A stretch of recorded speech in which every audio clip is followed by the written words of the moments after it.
Hello, and welcome to the Streaming Rainbow Podcast, a place where we bring together our stories with your ears. These stories were originally recorded for YouTube, and now they are here for you in pure audio form. Join our crew of storytellers as we dive into fantastical realms and tell human stories. Grab your dice and buckle up your wizard hats. It's time for the games to begin. As a note, a list of the topics, themes, and subject matter featured in this podcast has been included in the episode description. Listener discretion is advised.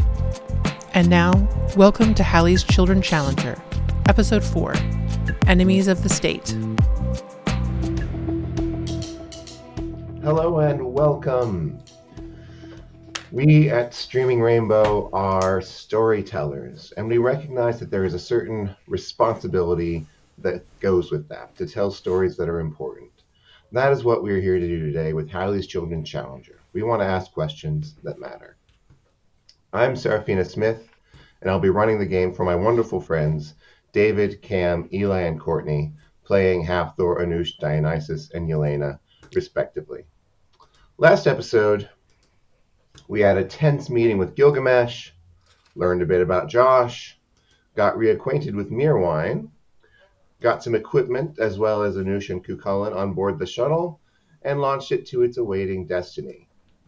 Through bravery and some unorthodox use of powers, the entire crew survived the explosion and got out of the shuttle to parachute down to safety. Krista McAuliffe's chute, however, did not open, and she had to save herself with a dramatic and visible use of her powers, which was seen by the entire country. We're going to skip time a bit now. The crew of the Challenger were saved, and the sphere was recovered from the remains of the cockpit by Mirwine. But that was where the good news ended. The world was suddenly aware of the existence of empowered people, deemed metahumans or metas by the media. The U.S. government, already in a state of chaos and disarray, used this sudden revelation as a chance to distract the public from their actions by giving them a new threat to protect them from. Which would have been hard enough, but it quickly became clear that the U.S. government, and indeed governments around the world, had acquired full dossiers on all of you, including names, aliases, addresses, safe houses, and powers, and were moving to acquire you by whatever means necessary. Hippolyta is arrested in Greece. Veerman is taken into custody after being beaten near to death by a crowd in Oslo. The public, by and large, swallows the fear of metas completely. There are public demonstrations against the meta menace. The belief that the Challenger disaster was some sort of terrorist act carried out by metahumans becomes part of the cultural story. But there is another story underneath the surface in tales that have been told for many years thanks to Yelena. Tales of the kind and all too human Eternals. As a result, there is an underground movement of support for empowered people, though their voice is currently a small one in the cultural discussion. In the Middle East and Europe, there are sightings of metas unknown to you, presumably the 12 anointed moving to gather power of their own. Their actions further affect public opinion of metas negatively. We join our characters, however, shortly after the events of last session, before they realize all this. There's a gathering at Yelena's Florida cottage safe house. The four of you, the crew of the Challenger, Purrit, Hild, Josh, Bast, Pagan, Hermes, Kukullan, and Loki. The astronauts are being brought up to speed on what it means to be empowered, and Hurt is pacing nervously with an unfocused anxiety that refuses to come into clarity. Something is about to happen. Where in the house would each of you like to be when it does? I have a couple questions first. Absolutely. So, first of all, I found out that about 26,000 feet is the highest a human could be without, which I know is well short of 8 miles. But I would like to be about 20,000 feet. And is there any way I could have tried to track the ball in the debris or try to find that? It was within the cockpit. It got stuck in the cockpit, so. Okay. That was one question. Okay. Dionysus is very close to the bar. Wherever there is alcohol is where Dionysus is. Hathor's probably out back. Just probably by himself. Okay. Doesn't care to do the New kid debrief.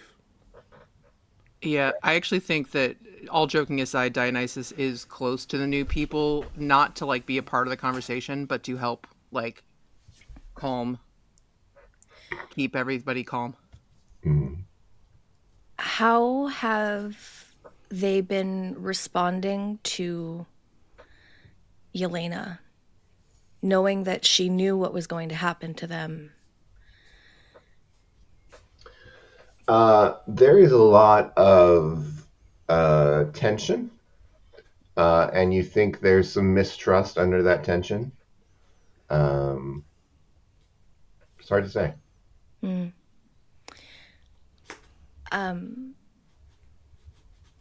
I think if that's the case, she's been previously very quiet, will answer questions if she's asked something directly.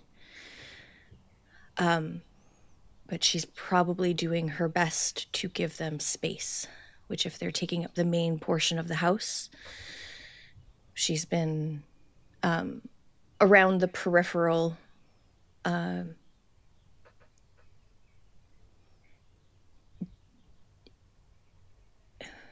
maybe also going outside in the back just to sort of recenter herself. Okay. Anush? Is it possible for Anush to be outside? I mean, it sounds like there's some private stuff going on in the back, but I mean, if he wants to, I don't know. It's not really private. He's just, I think Hathor is probably just contemplating the implications of what happened and yeah, doesn't necessarily care about.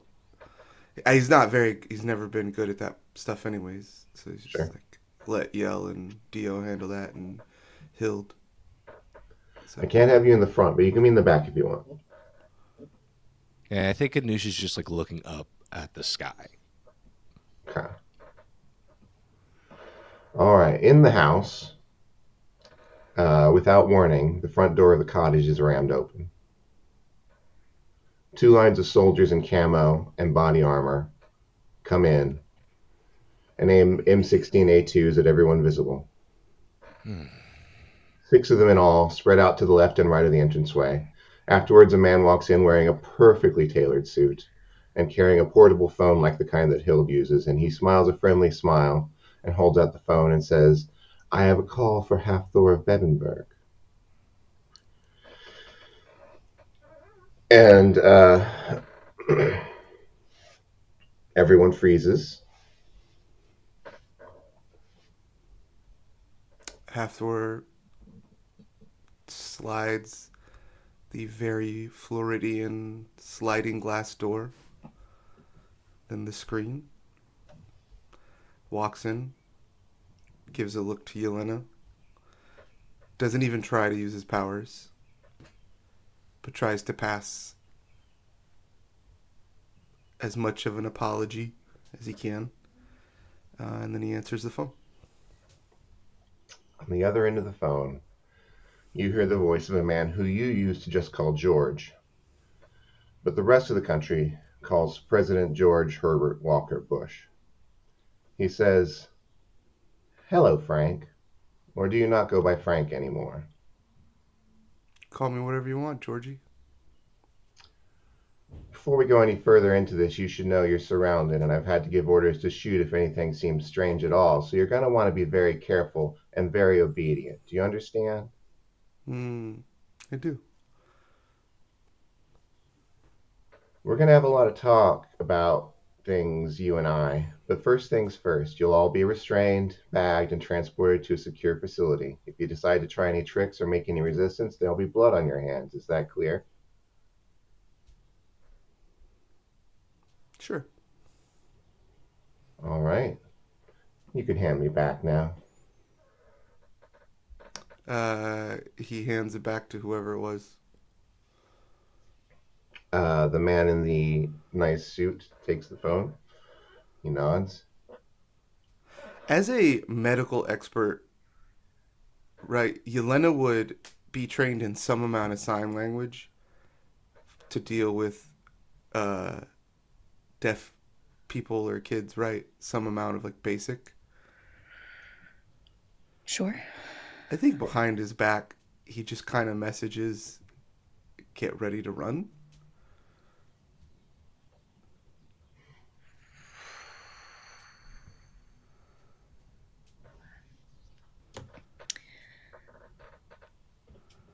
Okay. She's seen the sign. And then I think Hathor puts his hands out to surrender. All right. The men continue to aim their M16s at y'all.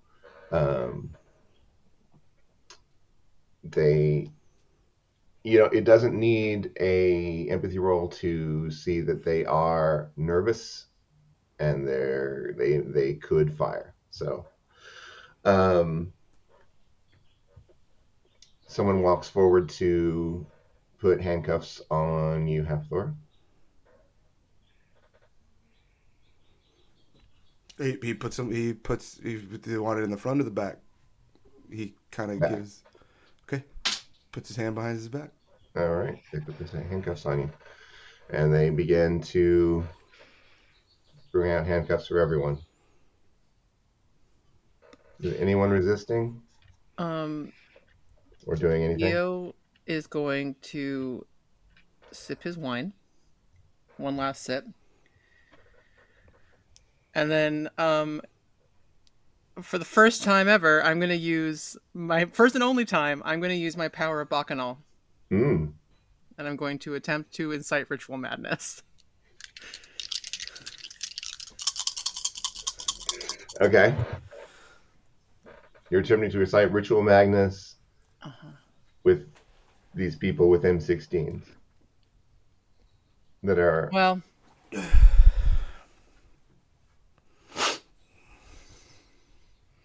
Because it's euphoria. That was the idea with Bacchanal. It was euphoria, Sure. Not aggression. Okay. Necessarily. But, I mean, listen, you talked me into it, Sarah. Thanks. It's going to be gaslighting. Okay. It's like, fine. I'm happy to do that. And I'm going to spend another point to raise it by 2, which makes it an epic. And the gaslighting feeling is just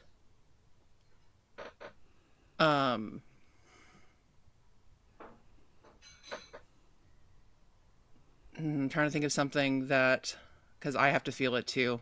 Right. It's going to be, I think it's fine. I think at this point he doesn't care.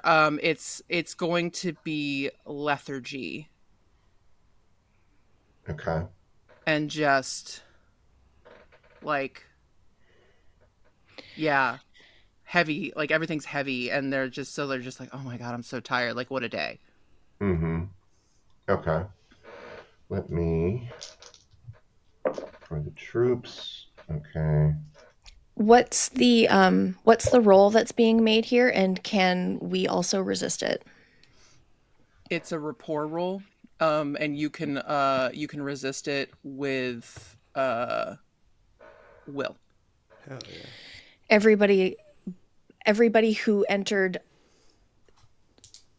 the room that wasn't already here, is not one of Yelena's people, is getting a -1 to their will roll. I have a superb. I couldn't hear that. I rolled a superb. Okay. I only have an average.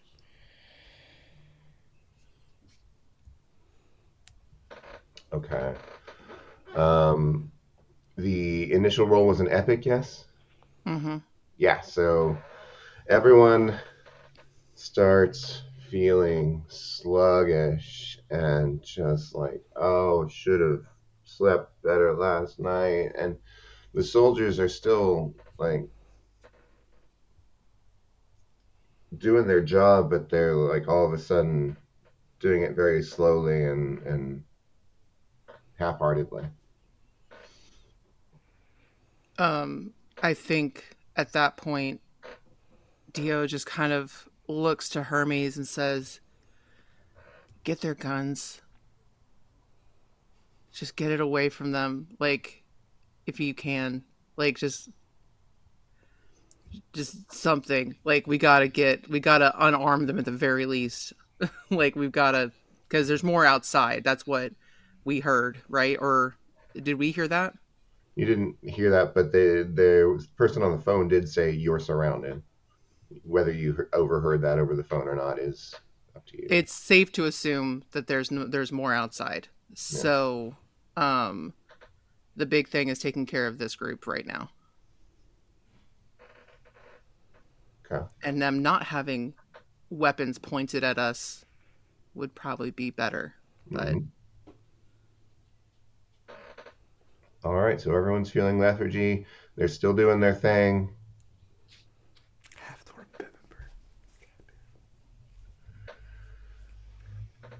They put cuffs on Ellison. They put cuffs on Ron.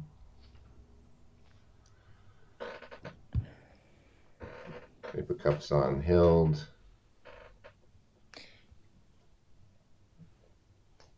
We're all drugged from this, right? Like, we're all... Yeah. Just a little tired. Okay. You're lethargic, so... Anybody who failed, I mean, Halflord didn't. But if he's choosing to go along with it, then Dio can't stop that. By all appearances, my friend. And they do explore the rest of the house, bring everyone else in, explore the backyard. Someone else comes to get you, Anush. Oh yeah, Anush wouldn't have been affected by this, actually, right? Right, you're not. He wasn't in my zone. In the backyard. Who comes to get me? A soldier with an M16. He's wearing camouflage and body armor. And he just comes and puts handcuffs on me? Yeah. I kill him. How do you kill him? What can I do now? Other than what you already could do, you can take powers and store them for later use. I turn into fire and I kill him. Yeah. Okay, you can turn. We can say that you have taken the gift of fire from Krista preemptively. That's not a problem. It will allow you to shoot flames from your hands if you wish to use that to try to kill this guy. I think if he touches me, my hands just like start shooting fire. Okay, roll shoot. Shoot? Amazing. Yeah. I don't have that. This will be fun for you. That's below average. I don't know what happens. That's actually so worse. It's like 2 below average. Wonderful. Okay, so you burst into flames, and he screams and starts shooting you. Amazing. Do any of the soldiers in the house then move? They are going to be moving once they hear this, yes. Okay, I would like to use the moment that they start taking steps, and I'm sure that 1 or 2 are going to stick with us. Yeah. To guard, but I would imagine, right, any tactical thing is move towards the threat and leave the minimum amount required to secure your current prisoners.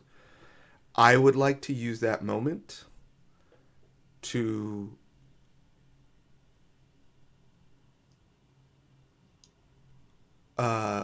also run back towards the backyard and like tackle one of the soldiers and use my powers to get Yelena as far as I could. Using the distraction, essentially. to get her out of the door and as far as I can in the zone away. I see. All right, we'll start with the gunshot. Oh, you're lucky. You can roll a athletics. I don't want to. Okay.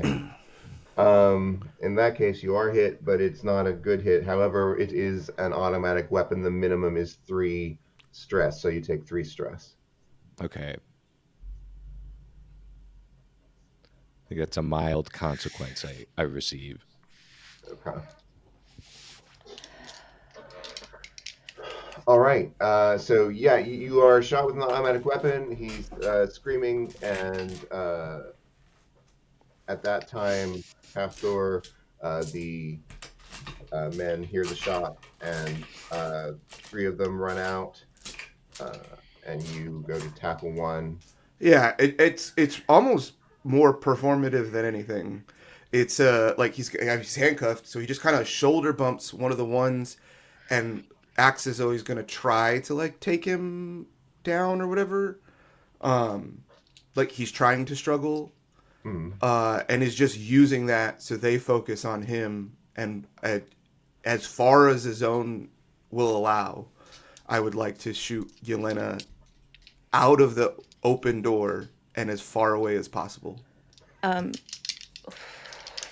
Hoping that she can make some plant matter to land.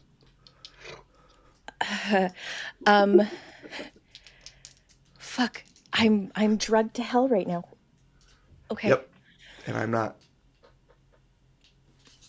I want to do. We know what the Challenger crew's abilities are now. Yes. If that was information shared. Yeah, that is information you have. I think I want to try and get Judith, because she's now so fucking scared that Hafthor is going to get shot again. Yeah.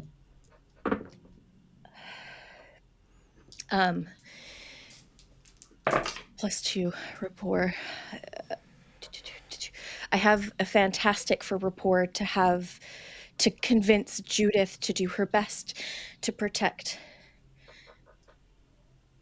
Are you attempting to convince her through speech or jumping into her mind and... I'm using the Morrigan's ability. All right. Okay, let me...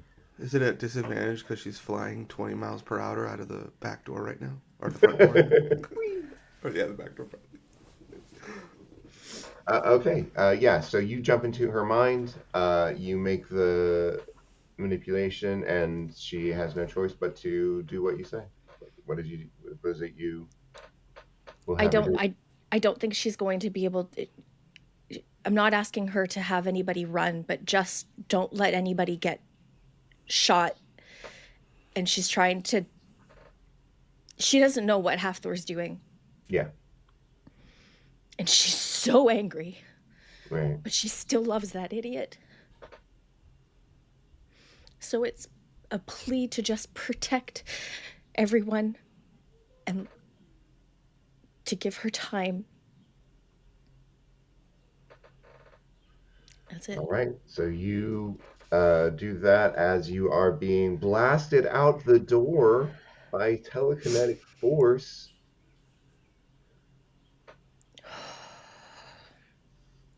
Into the forest, I assume? Into the forest. Yep. Yeah, his idea was to like essentially almost like a cannon, shoot her at a 30-ish degree angle, hoping that she can use a canopy, leaves or something on her way down.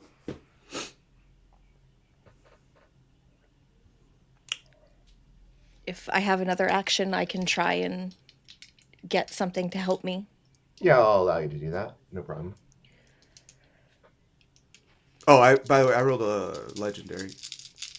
It's pretty easy when you start at superb. It is.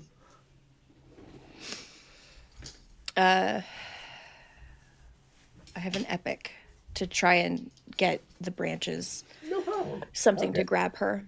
Yeah, so you are shot out of the house into the forest. The branches of the trees welcome you with gentleness and solidity to stop your extreme flight, and you are caught by the trees. Once I'm no longer in Dio's zone, does that effect drop? It does, yes. Okay. Then she's not going to run back towards the house. She's going to try and run in the direction that they would have to leave by vehicles. Okay. So she's trying to like flank and cut them off as quickly as she can. Okay. You can see that the house is surrounded by more soldiers with M16s in paramilitary vehicles that are unmarked. Mm-hmm.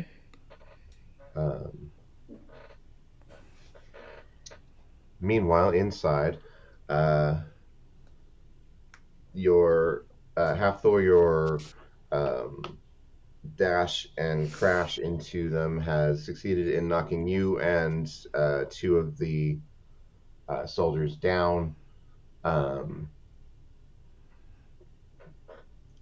There was some firing of guns as they fell, but no one was harmed. Meanwhile, in the back, this guy is just screaming, and he's joined by one more as they look at this person made of fire. And the one that came out rather, is shouting, "Put up your hands and cease use of this power." I put up my hands and I stop being on fire. Please do not resist. You are being taken to a location of security. Please hold out your hands.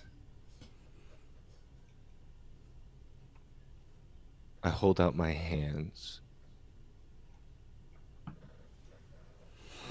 The first soldier very nervously comes with handcuffs and quickly straps them on and then backs up. I look at all of them. Can I see their faces? Can you see their faces? Yes, you can see their faces. I say to all of them, I have seen your faces now, and I live forever.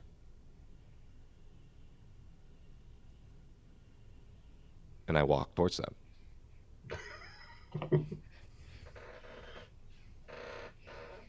All right, they fall into place beside you.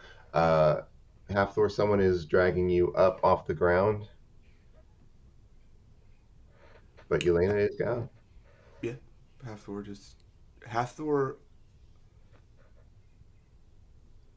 Hathor loves his idiot wife because he knows that she's gonna try to break him loose, but hopes that that's later than today.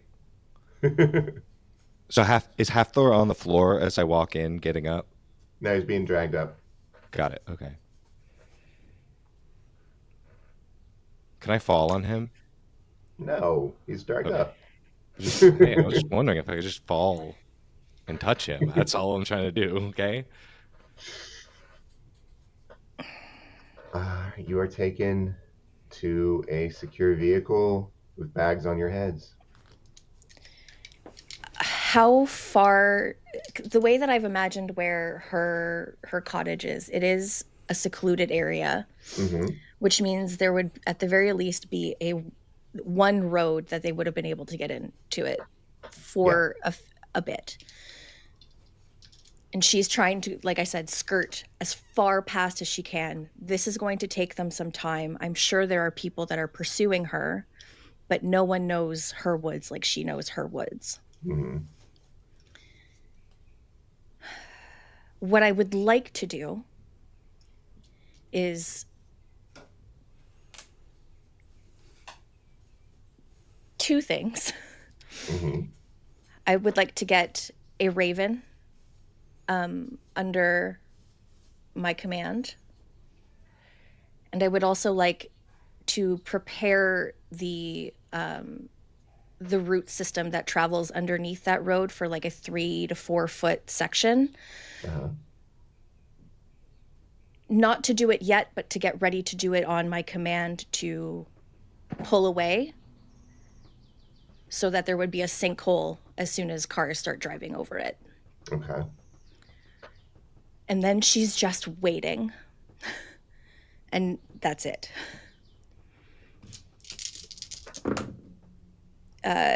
That's a good to get a raven. Okay. One shows up in the forest, flaps onto a tree branch next to you, and eyes you curiously. For now, she's just keeping it under, like, just close by, ready to take a command when she gives it. Mm-hmm. And then for getting the plant life to do what she wants it to, that goes to a grate. Okay. But again, that's just something that hasn't happened yet, but is Mm-hmm. in the works.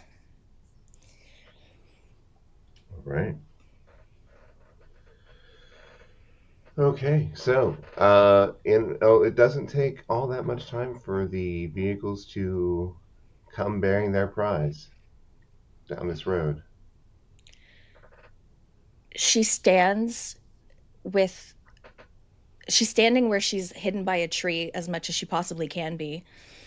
And she has the bird fly into a window on the same side of the road that she has into the vehicle that she thinks Hathor's in to try and make eye contact with him. I got a bag on my head. Fuck me running.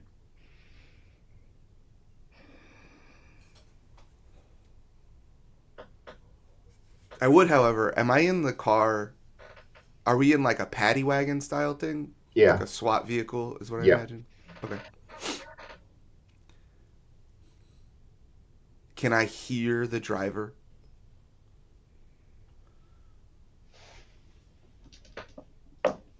Yes. Would like to launch a mental attack into the driver to take over his mind. All right.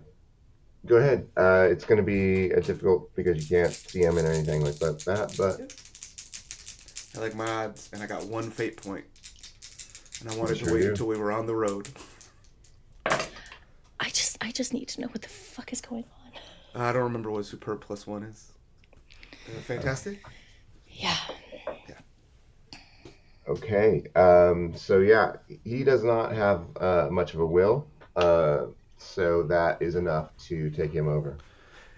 The driver pulls the gun, shoots his own passenger guy in the head, and immediately turns the vehicle to flip it. Are we in the Guns- same car? Yes, all of us, I would imagine, are in the same paddy wagon. Guns it, and then pulls the emergency brake and turns the wheel. Then the road is going to collapse. Cool. And she's running towards the vehicle. All right. So everybody in the vehicle, shit is happening, y'all. There is a shot, and then there is a scream, and then there is a sudden jet forward, and then a sudden stop, and a sudden turn, and a sudden spin, and you are upside down, and you are turning around, and you come to crash into a sinkhole, and everyone will take 2 stress for this. So, as like we're lying there, after all that shit has happened, can I push my thumbs together until they break and then slide off my handcuffs?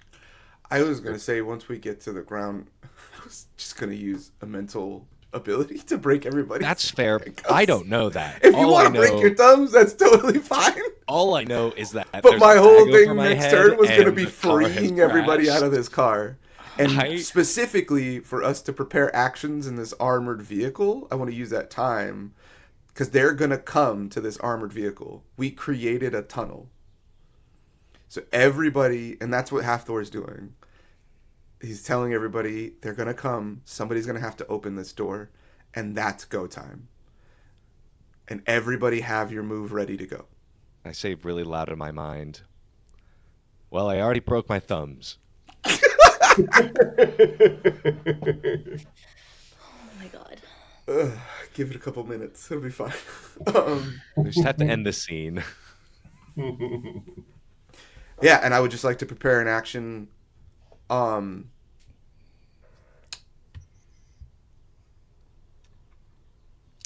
Yeah, I think I'm going to prepare an action as much as I can to take over the mind of the farthest back soldier that I can see whenever they open this door. Okay. Can I? And I'll have my hands up. Take the bag off of my head and touch Halfthor to get his power. Yeah. If he'll allow me, I don't do it really fast. I don't think Halfthor would allow it. That's fair. I back off. I think he's too. Not for the touching part. I think if there's an option to not allow his power to transfer, he would not want that. He doesn't. Halfthor hates his power. Doesn't want anybody else to have it, and quite frankly, especially not Anoush. Yeah. I don't think I've ever had your power. That's yeah. That's why the Morrigan scared him so much. He was like, "This is what I can do on a crazier level." So right now, the only people that are with it in this vehicle are either us or controlled by us. Uh-huh. Is that driver still controlled by you, Halfthor? I would. No, there was he's driver. dead. Did you kill the driver? That was kind of my hope, is that he would. He should be incapacitated if I think that's the way it works. I'm trying to find my thing right now, but he can be incapacitated after, to leave, essentially. I can just, Vulcan pinches shit, and he's done. So I got out. The reason I ask is because if I give a power to, not power, but if I give an emotion that is, calm certainty to everybody, I don't want to give it to somebody that's bad. Oh, no. Yeah, he'll have calm certainty in his dream. Got it. That's what's going on I with rolled the driver right I rolled a superb to pass along that power to everybody. That power, that feeling of readiness and no fear, so everybody in the. So basically, I'm trying to make it so that everybody in that thing can not have any kind of disadvantages of being fucking terrified and rattled to do this action. Okay. So we're waiting on a secondary vehicle to show up. Yeah, there are other vehicles in the group of vehicles. There are several, and there are already people with guns heading towards the crashed truck. Okay. Who's in our vehicle? Just as a reminder. Just y'all. All of the empowered people? All the empowered people, which is the three of you, not Yelena. Where did I put my list? Yeah. The Challenger crew, Hurrit Hill, Josh, Bast, Pagan, Hermes, Kukulin, and Loki. Yes, they even took the cat.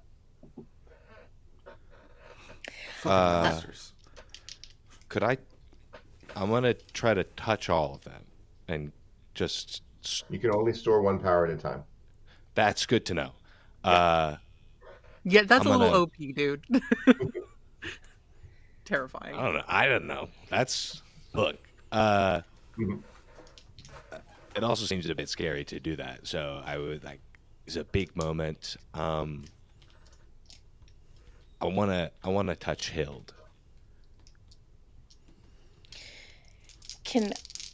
I would like to, in between the vehicles, so they have a safe space, I'm trying to create a barrier. I'd like to have trees start to fall. Oh, okay. And like maybe, yeah, big trees, big branches. I want to create a barrier in between my people and the soldiers that are incoming.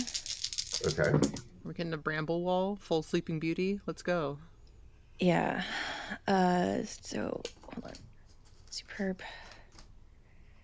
It's just a good. It's just good.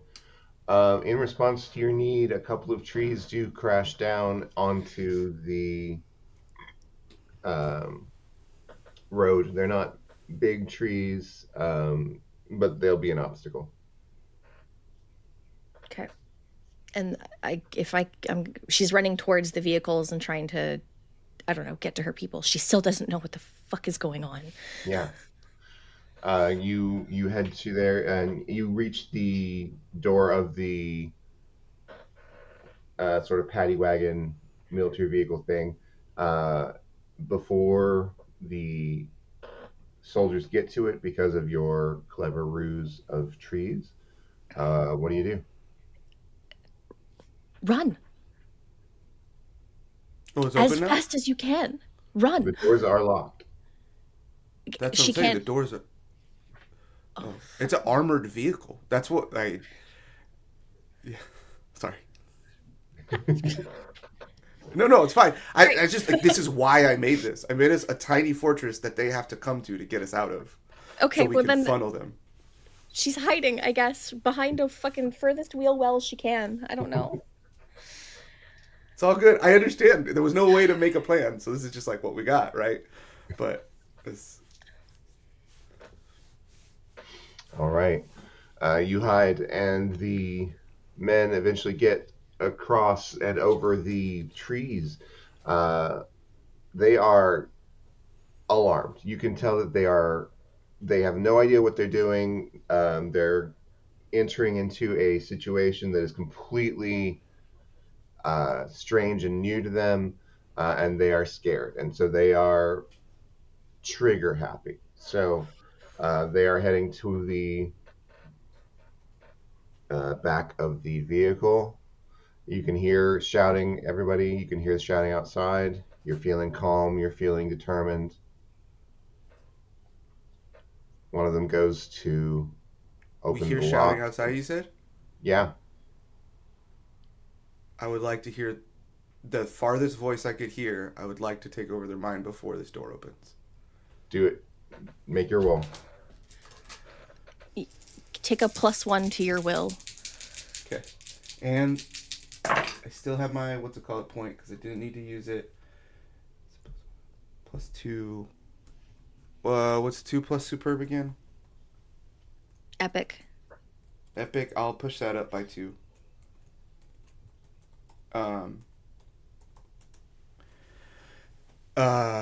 So whatever epic +2 is. Okay, amazing. I'm going to roll anyway, but yeah, you got it. Immediately from behind, pop, pop, pop, pop, pop, pop, pop. Each of the soldiers fall. And then, because it's a M16A2, like you said, that's semi-automatic. You can empty about 10 bullets before anybody could react, and he immediately turns on his boss and says, "Get Georgie back on the phone."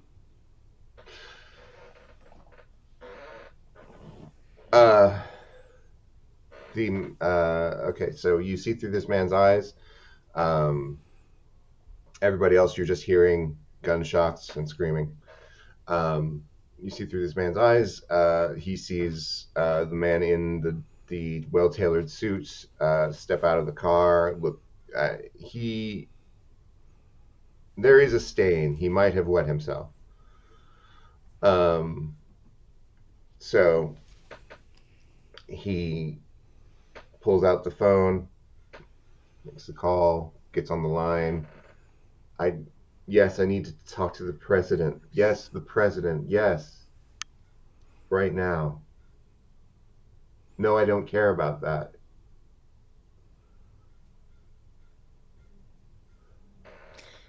There's Mr. President, Sorry, there's like dead soldiers on the ground. Yes. Can I get keys to open this vehicle from someone? If you want to be seen, you can, yeah. I think she just peeks her head up over the window to look into the car and be like, what do I do? Continue. I don't know. She's panicking. He holds out the phone to the soldier. Soldier answers the phone in an unfamiliar voice. But I think Hathor, every time he started to embody these people right, would really work on his like cadence and like to make it so distinct from the different versions of people that he was at simultaneously, more specifically, but to make these like really full people. He was really deep into that thespian work. And so I think, I think there's like a very familiar cadence in the first few greetings, right? Maybe it's like maybe Halfdoor is the only person who's called George H. Walker Bush Georgie in his life, right? Yeah, maybe. And he says, the guy on the phone says, "Hey, Georgie. Good to hear from you again after all these years. Now, you gave me a warning a few minutes ago and said that there would be blood on my hands if I tried. There's a lot of blood on this road, and none of it is from the ones that I love and care about. So let me do you a favor. Because you're still that stupid little boy that was an intern in the CIA 40 years ago. And the only reason you sit behind that desk that you're answering this phone from is because I wanted you there. We could have ruled this world and this country and enriched ourselves and put ourselves at the top of the heap, living lives of luxury and manipulation, filled with endless thirst for power, and instead we took our time to ensure that the worst of us, because we are humans, that the worst of us did not get to enjoy that. So I will return the favor. If your men open this door, they will die. And every man you send after me, or someone I love and care about, will die. Until there is no more men between me and you. Have a good day, Georgie. And then I let go of the guy. And I wait in the truck. Yelena, you see the man who was holding the phone collapse, and the man in the well-tailored suit reaches down and gets the phone. Sir? Fuck. All right. He nods, and he gets back in the car. He turns the car around, and he leaves. The doors break open. Hathor would like to fly as high as he could, where he could still see the car and follow it. All right. He doesn't say anything to anybody. Hathor, I don't think has actually uttered a word since he talked on the phone. Yeah. Everything has been mental communication or movement, and now he's trailing. Do we get the impression that there is? Do we get the impression that there's no one else that people have left? Like, if the door is open to this vehicle, and Halfthor has left with no explanation to any fucking person in this vehicle. Yeah.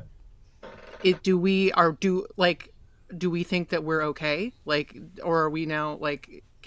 There is silence and a lot of dead bodies. Okay. I'll turn to Dio, Dio, and I'll say, he fixed it. No, he didn't. And he hops out. Dio is incandescent right now. And he looks around, spots Yelena, and says, "Is there a boat close by? Yeah. Let's go." And he just he's like, "Take me. Let's go. Everybody out. Let's go." And we'll take everybody to a boat to get on the water, where at least they've got distance and the protection of the fucking ocean. As we get to the boat, I haven't said anything until this moment. I look at you and I say, he will fix it. I don't fucking care. Not my business. Not my problem. I don't care. Very obviously, Hathor has his own priorities, and they're the only ones that matter. And guess what? So do I. So let's get the fuck out of here and see what we can do. Because everything's fucked. People in this world who have been called a god. Those are people who can affect change the most.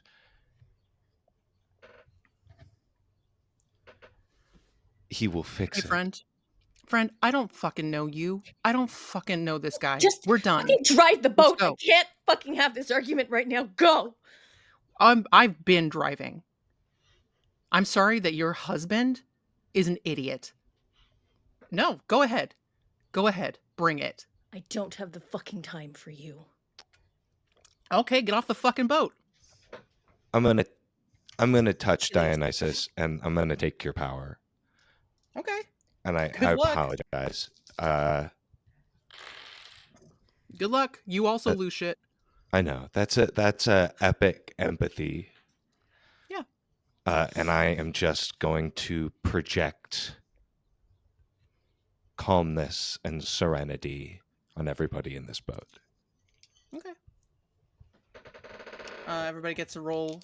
We know it's happening, so you get to roll a will to make it to whatever.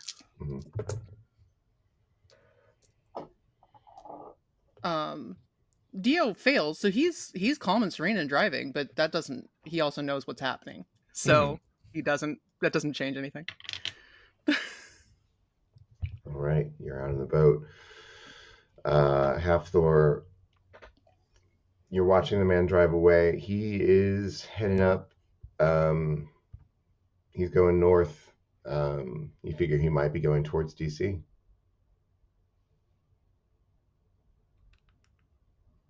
Can't hear you. Sorry. Once I see, I'll just follow him for maybe 10 minutes, a couple miles, right? And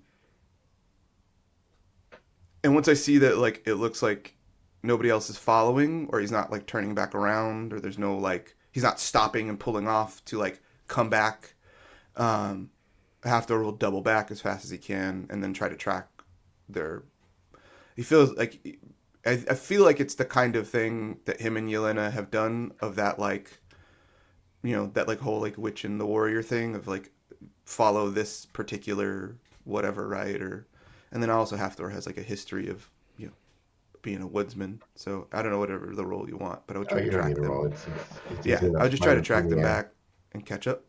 Yeah. And then if I see a boat half a mile off the coast, by the time I get back, go fly to the boat. Mm-hmm. All right, you're out in the water of the Atlantic Ocean. The only thing he says is nobody's following us, and he sits down. Maybe grabs a chunk of wood from one of the fallen trees and pulls a small knife out of his pocket. Starts whittling. Brilliant. All right. Do we want to continue from this difficult portion of things where people are stressed, or do we want to skip to another scene? I do have a question. Ask. Where's Josh? Josh is with you on the boat. How does he... What is he feeling? I would like to, like, just... Oh, calm and serene right now. Almost three? That's only for a minute. Other than that, roll an empathy roll. I'm good at these. Good. Okay.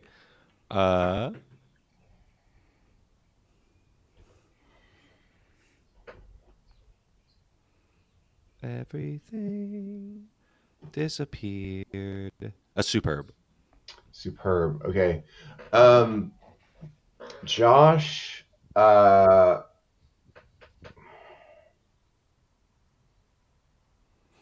Josh feels resigned.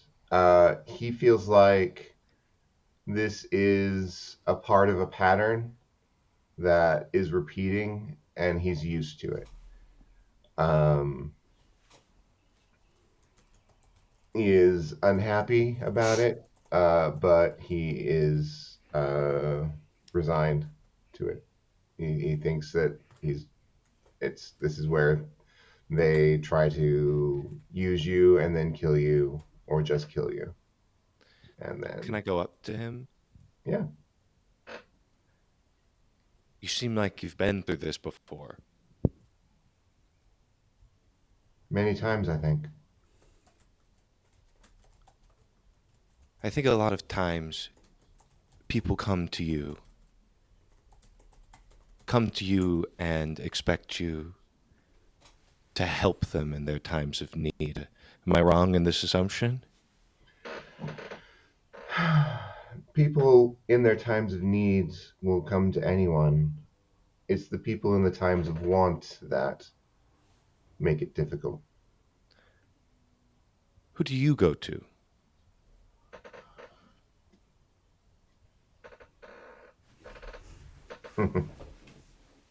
I never been able to go to anyone. Can I offer you a gift? Depends on the gift. Do you not have faith? Faith that a Faith gift offered is is a gift tool. worth... Faith is a tool used well by those in need and used manipulatively by those in power. I cannot I cannot just blanket approve of it.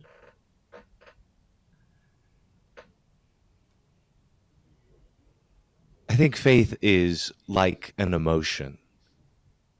I don't think you're wrong. All emotions can be used and manipulated by those in need and those who want power. So let me offer you this instead. I want to touch his hand. Mm-hmm. I want to take his miracle power. Can't. That is a Doesn't work. superb empathy. It doesn't work. Doesn't work. His I power is immediately untakeable. raise up. I look at him in the eyes and with all solemnness say to him,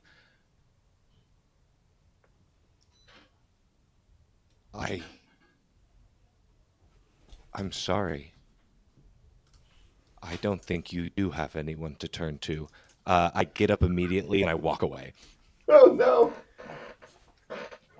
While Poor that was Josh. happening, I would like to try to... I'm not going to pull her aside. I'm going to take Yelena into the air and follow, I don't know, 30 feet above where nobody can hear us. And I think I think at first he just kind of holds her, and says, I'm sorry. I didn't know what capabilities they had against our powers. I didn't know anything. I honestly hoped you would have run. But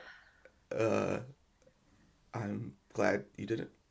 And I don't know if what I did was right, but I knew I wanted to get us out of there. And I just did what I could to do that. You've led a very different life than I have in a lot of ways. And I trust you with everything. But I can't read your mind, especially not now.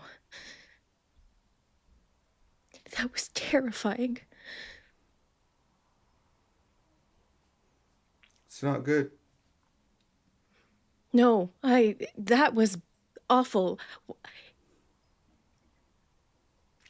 It felt like you were giving up. Because I didn't understand. This man came in asking to speak to you, and then... And nothing. You didn't say anything. I just tried to apologize. I know. I didn't know if they could stop our powers. I didn't know what they could do. I didn't know if they sent other St. George empowered people. And that's all it was. I apologize. I really do feel so bad. I didn't mean to cause this pain. I feel bad that we ended up here. 40 years of social engineering, 100, 200, 400 years of social engineering, and we're exactly where we thought we would end up. Different and otherized, and I feel just more guilty for that. I just needed you to know that that's what this is. That's what all of that is down there in the boat. It's fear. It's fear manifest. And I think this is a testament that we look to you for quite a bit.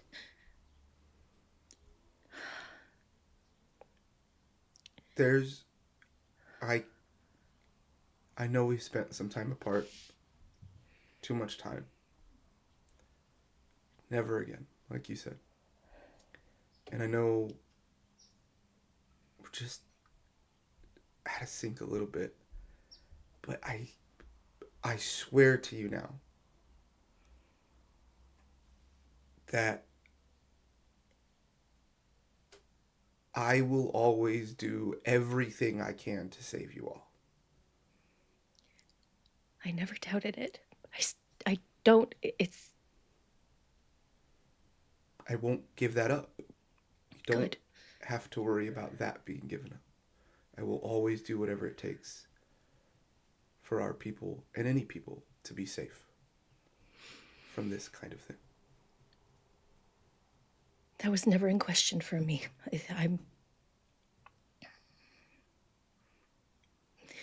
Let's get out of here. Let's get somewhere safe. I don't know. This is... Okay. I don't know where is safe. But if we're together, it's enough. It's enough. Okay. And I think when they get back down, Hathor tries to offer an apology to everyone for breaking their hands and wrists variously on accident by flipping the vehicle. And then... As you're apologizing, can I, signal you for a private brain chat? Yeah, sure. You're in a room with Yelena and Hathor. This might be nothing. Moments ago, I tried to touch Josh and clear his memory with his miracle powers. It did not work. I thought he was safe because I used Loki's ability for truth on him and got nothing malicious, but I believe now he is able to manipulate our powers. I had a suspicion that that's the way the quote unquote miracles work. If his nanobots are specifically designed to power and empower, like boost these other ones. Sorry, he wouldn't use nanobots because that's not a term. If the machines in him are, if these gifts from the aliens, whatever you want to call them, in him are designed to be boosters, I agree. And I wonder if we just wait, if there is... So at this point, science fiction exists, right? So Hathor now says, if they have like some sort of projection or artificial intelligence, some way to push that through time, through dimensions, we may just be waiting. George Herbert Walker Bush will die. His children, his specifically moronic, idiot, dumb fuck son is gonna die. And we will still be this. And through all that time, more and more technology will advance. And maybe it's just a matter of time before we can use whatever gifts these are against those who would use them to poison us. Josh's abilities open a whole new world of possibility. I agree, Anush. And I think there's a position open for you at Odin's computers.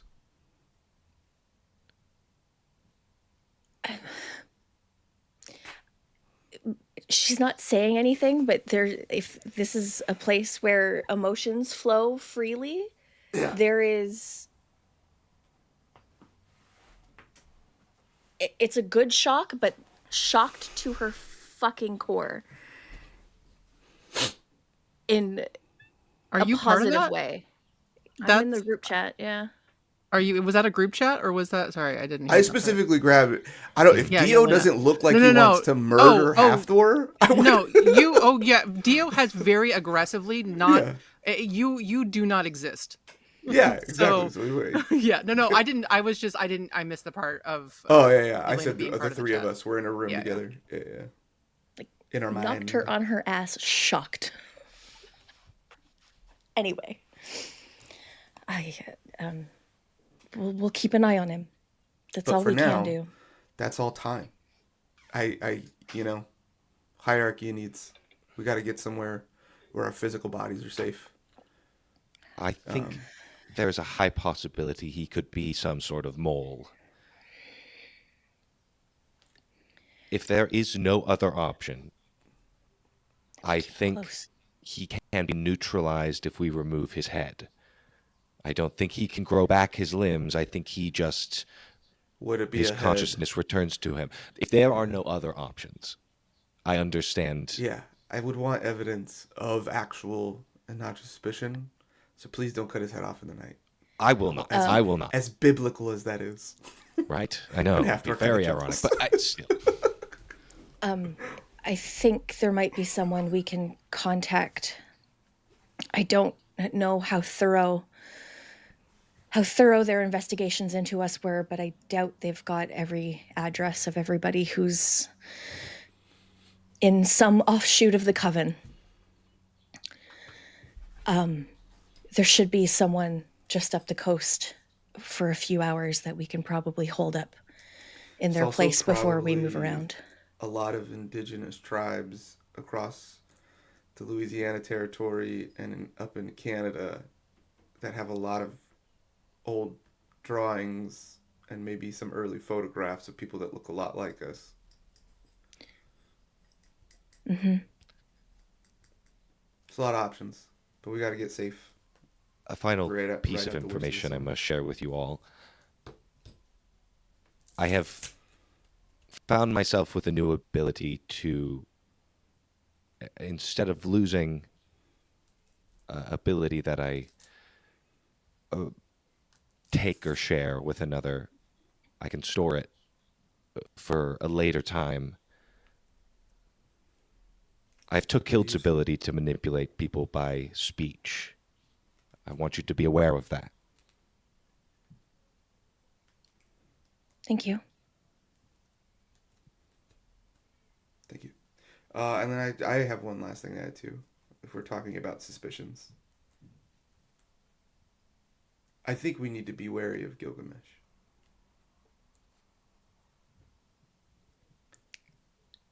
The last conversation I had with him,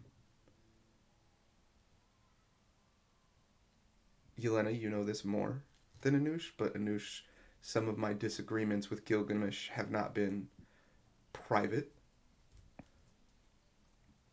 We've never quite gotten along. We've never agreed or seen eye to eye on the way forward.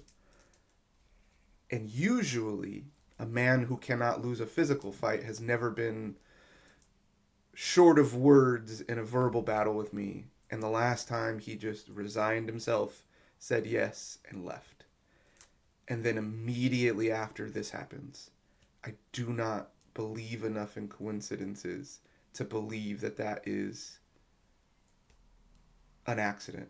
Additionally, he was located not far from the Bank of Silene doing some work when we contacted him. A man whose legend is to seek immortality for himself and others is not to be trusted. I think he is a buffoon, but I will not underestimate him. I would just say, just be wary. Understood. I wouldn't fully trust him at the time. I never have. We need to also, and he immediately turns to Yelena and says, we need to get to San Francisco. Okay. Yeah. Oh my God, yeah. Okay. She'll walk up to Dio. And then we're out. We're back on the boat, and it's Florida, and it's unseasonably cold, but humid and gross still. She'll go up to Dio and give him directions for somewhere that's a few hours up the coast that she thinks that they can find somewhere and someone trustworthy enough to go to ground before they all find their way. Okay. He just gives you a nod. He would have, while they're all having their weird staring off into space conversation, he would have been working with Hermes and said, like, you know, the protocol. Rebirth. They've had to do this many times. So, you know, just like once again, restart, like, make it look like an accident, that kind of shit of like, we're dead. Like, we're gonna have to, like, Dio has done as much as he can to be not connected to this group of people, but Hermes was seen with them. So, and Hermes, it's not hard to connect Hermes to Dionysus. So he's pretty much put Hermes on messenger duty of like, hey man, like, we got to find a new place. We got to do all that. So No problem. You are also welcome to this boat. It is currently registered to Richard Mahoney, the current CEO of Monsanto. good. He and I are definitely not friends, so... I'll crash it. Or do some really terrible shit and have him implicated. Whatever, it's up to you. Oh, I don't need to do terrible shit to have him implicated. I have all the dirt on everyone. Does can I sense Mirwine right now? Are we far enough out? Yeah, it's easy to sense marijuana right now. I'd just like to pour it in real quick. Yeah.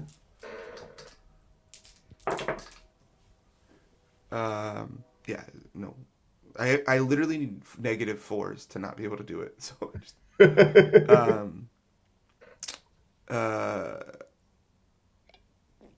yeah, he just pops in and tried it. Like, I think I've tried to explain this before, right? Like, almost like a house. It's like, I just stay on the porch this time. I'm not trying to read anything. Just like, hey, I just wanted to say how amazing it was to see you and how happy I am. And I don't think I should be the one to have to explain to you what's going to happen, but things are going to be very different, and I don't know when I'll see you again, and I hope it's not 400 years.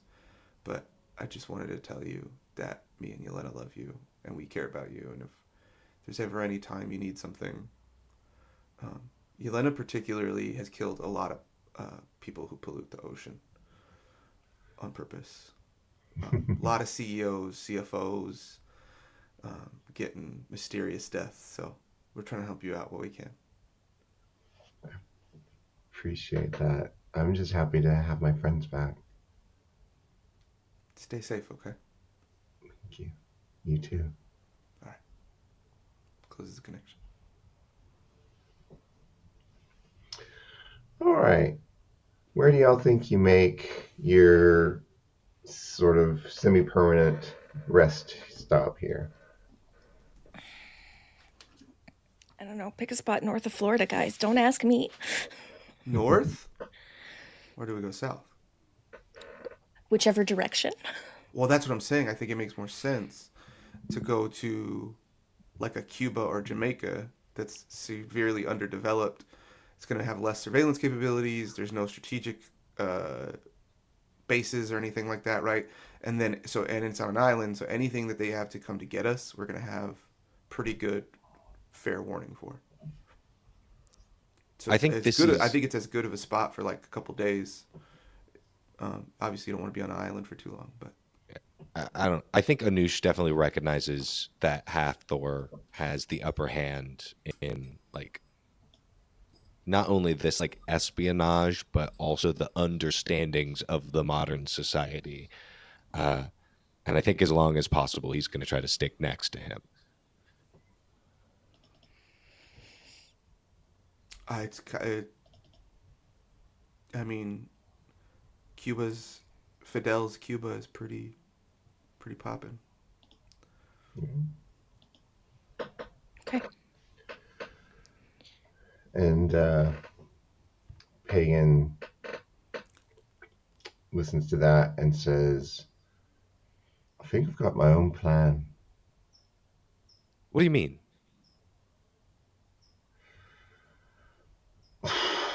I mean, look, they're all out there, people queuing up for another dose of hate and fear. Like, of course they are. That's all that's on the menu, so that's what you take. But when there's an alternative, see what I'm going to do. I'm going to be a reason to leave the queue. After all, and here with a move that is so smooth that he must have practiced it. He absolutely must have practiced it. He reaches up, grabs his shirt, and with one quick rip, he tears it open to reveal a blue undershirt with a stylized S on it. And he says, I'm fucking Superman. And he turns to Anoush and he plants a kiss on him and he says, I'm going to be in New York for a while, love. But I'll see you soon. Keep fighting the good fight. Stay in touch. No. Hathor offers the firmest handshake filled with respect and admiration for this man. What are you doing?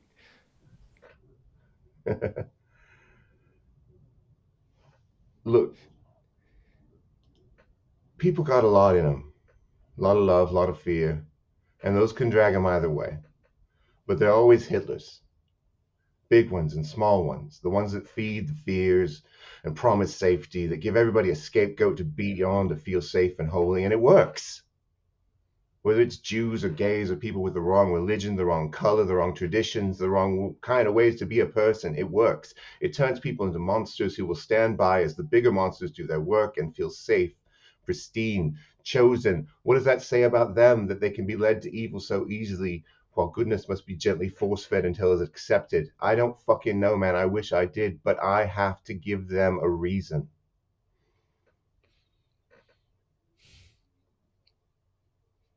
What has gotten into you? Life, man.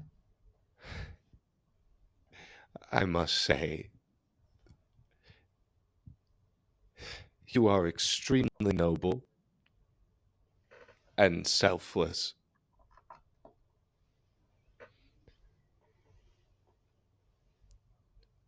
And though your skin is made of steel,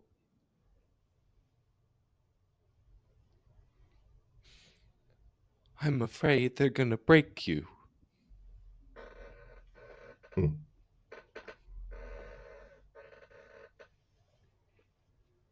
outbreak, I'll come back. Promise me you'll come back. Promise. Pinky swear.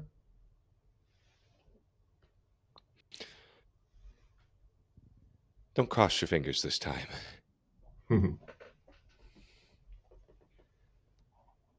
And he turns without another word. Our camera follows him. He lifts up one hand, grins, takes a deep breath, and shoots off into the air to become the world's first, but not last, public superhero. I think Anoush sees him flying through the sky and thinks one thing. If he doesn't come back, Anoush will burn the world.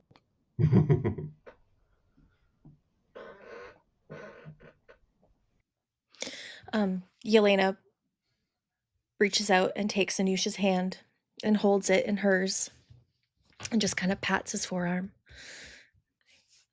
He's doing something to be proud of. And he'll be great.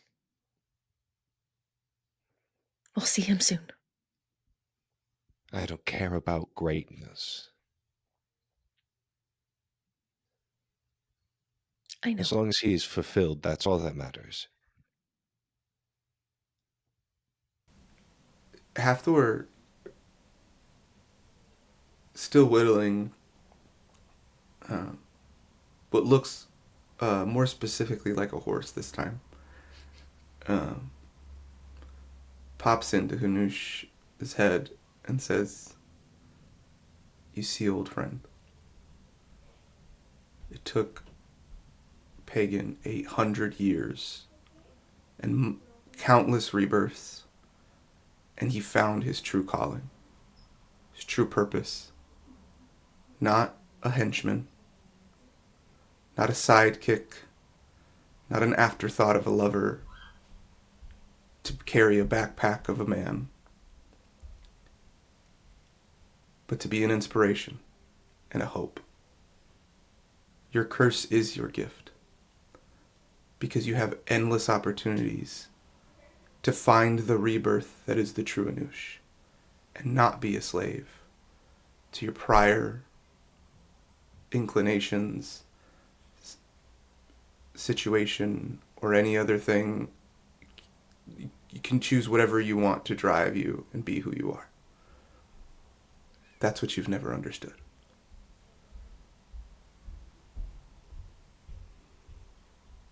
I think Anoush smiles, nods his head.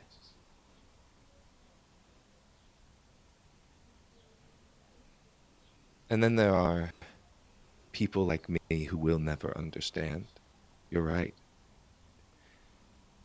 There is a loathing inside of these walls, and then walls start to appear in my mind, and doors that just travel up them. Some you would have to fly to.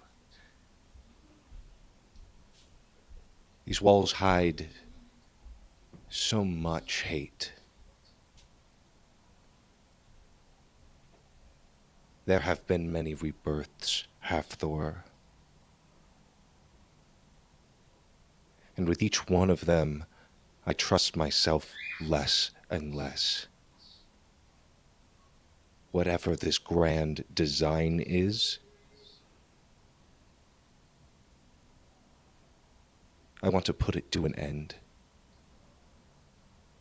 Then for once, in 900 years, we're on the same page. Good. And out of there, Hathor nods his head at Anoush and begins Anoush to nods whittle back. again.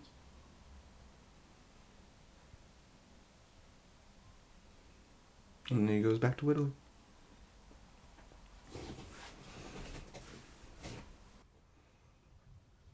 All right, let's jump to a later time. You've found a place to set up and be temporarily safe. What are y'all doing there? What is the next step?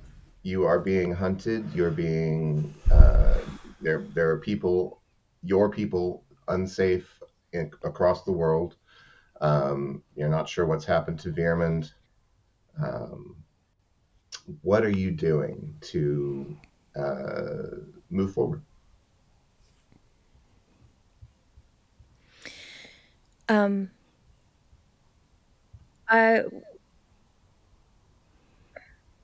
would like to know what Cheryl Moore and the families had done. They had received funding, and at the end, or rather, as they were all standing on the gallery after the Challenger, Yelena had turned everybody that was there and couldn't explain anything, but she told them all to get human rights lawyers, and that their family would need them to fight for them. Okay. Yeah, they followed your advice. They got good lawyers, and they are currently, as far as you know, safe. They are fighting for the rights of their loved ones in court, um, but things are not going well, legally speaking. Okay. Dio wants to release all of the dirt that he has on every shitty politician that is pushing the narrative of anti-empowered people and doing everything in his power to discredit those people, because that's the dirt he has. If I could, would that be contacts? That is contacts for sure. Okay. You can take a help action from me.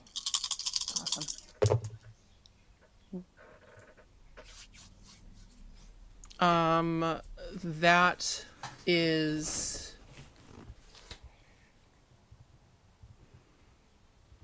one. I rolled +3. Nice. Onto something that's already a superb. Nice. So just that gets me to legendary. With the help gets me above the table, and I'm going to spend Dio's last ever fate point to bump it up 2 more as a big old fuck you to the government. I love it. Can I ruin both the Bush legacy? That's from Eli. Can we ruin the Bush legacy, please? They both ruined my childhood and adolescence. Thank you. That's fair. That's fair. Gosh, with a roll like that. So you Wait, what role is it, by the way? contact. Contacts. I would like to help with that. But one more. +7. Halfdoor sees Dio, and there's probably an overlap on contacts and people they know, and is like, hey, give this person a call too. That's it. So +3 plus, because I used a fate point to add to +2. Yeah, +7 to superb. With a roll like that, the name of the bush is going to live in absolute infamy, like more so than it would anyway. In the And best way possible. there was already a lot of instability in the government that they were sort of reacting because of Hathor, what he had done, and they were, trying to sort of recover by focusing on this bad people must protect the people from the bad people thing. But with this is going to help a lot.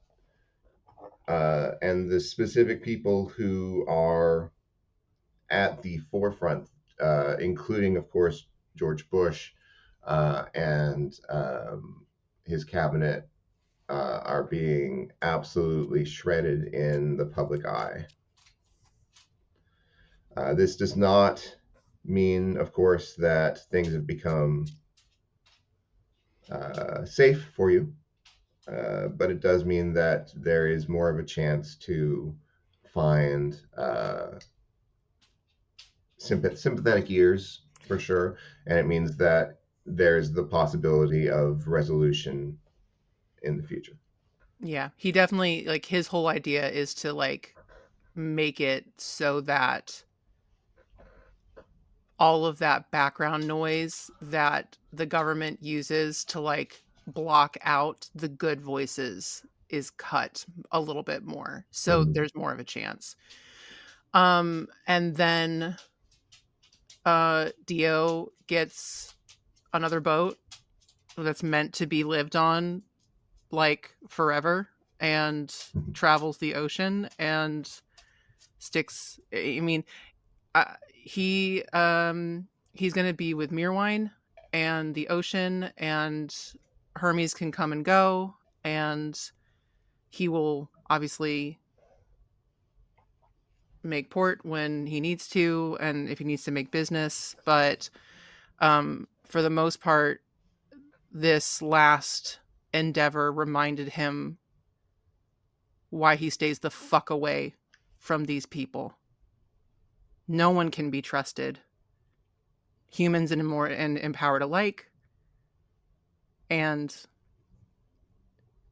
he's not gonna have anything to do with it.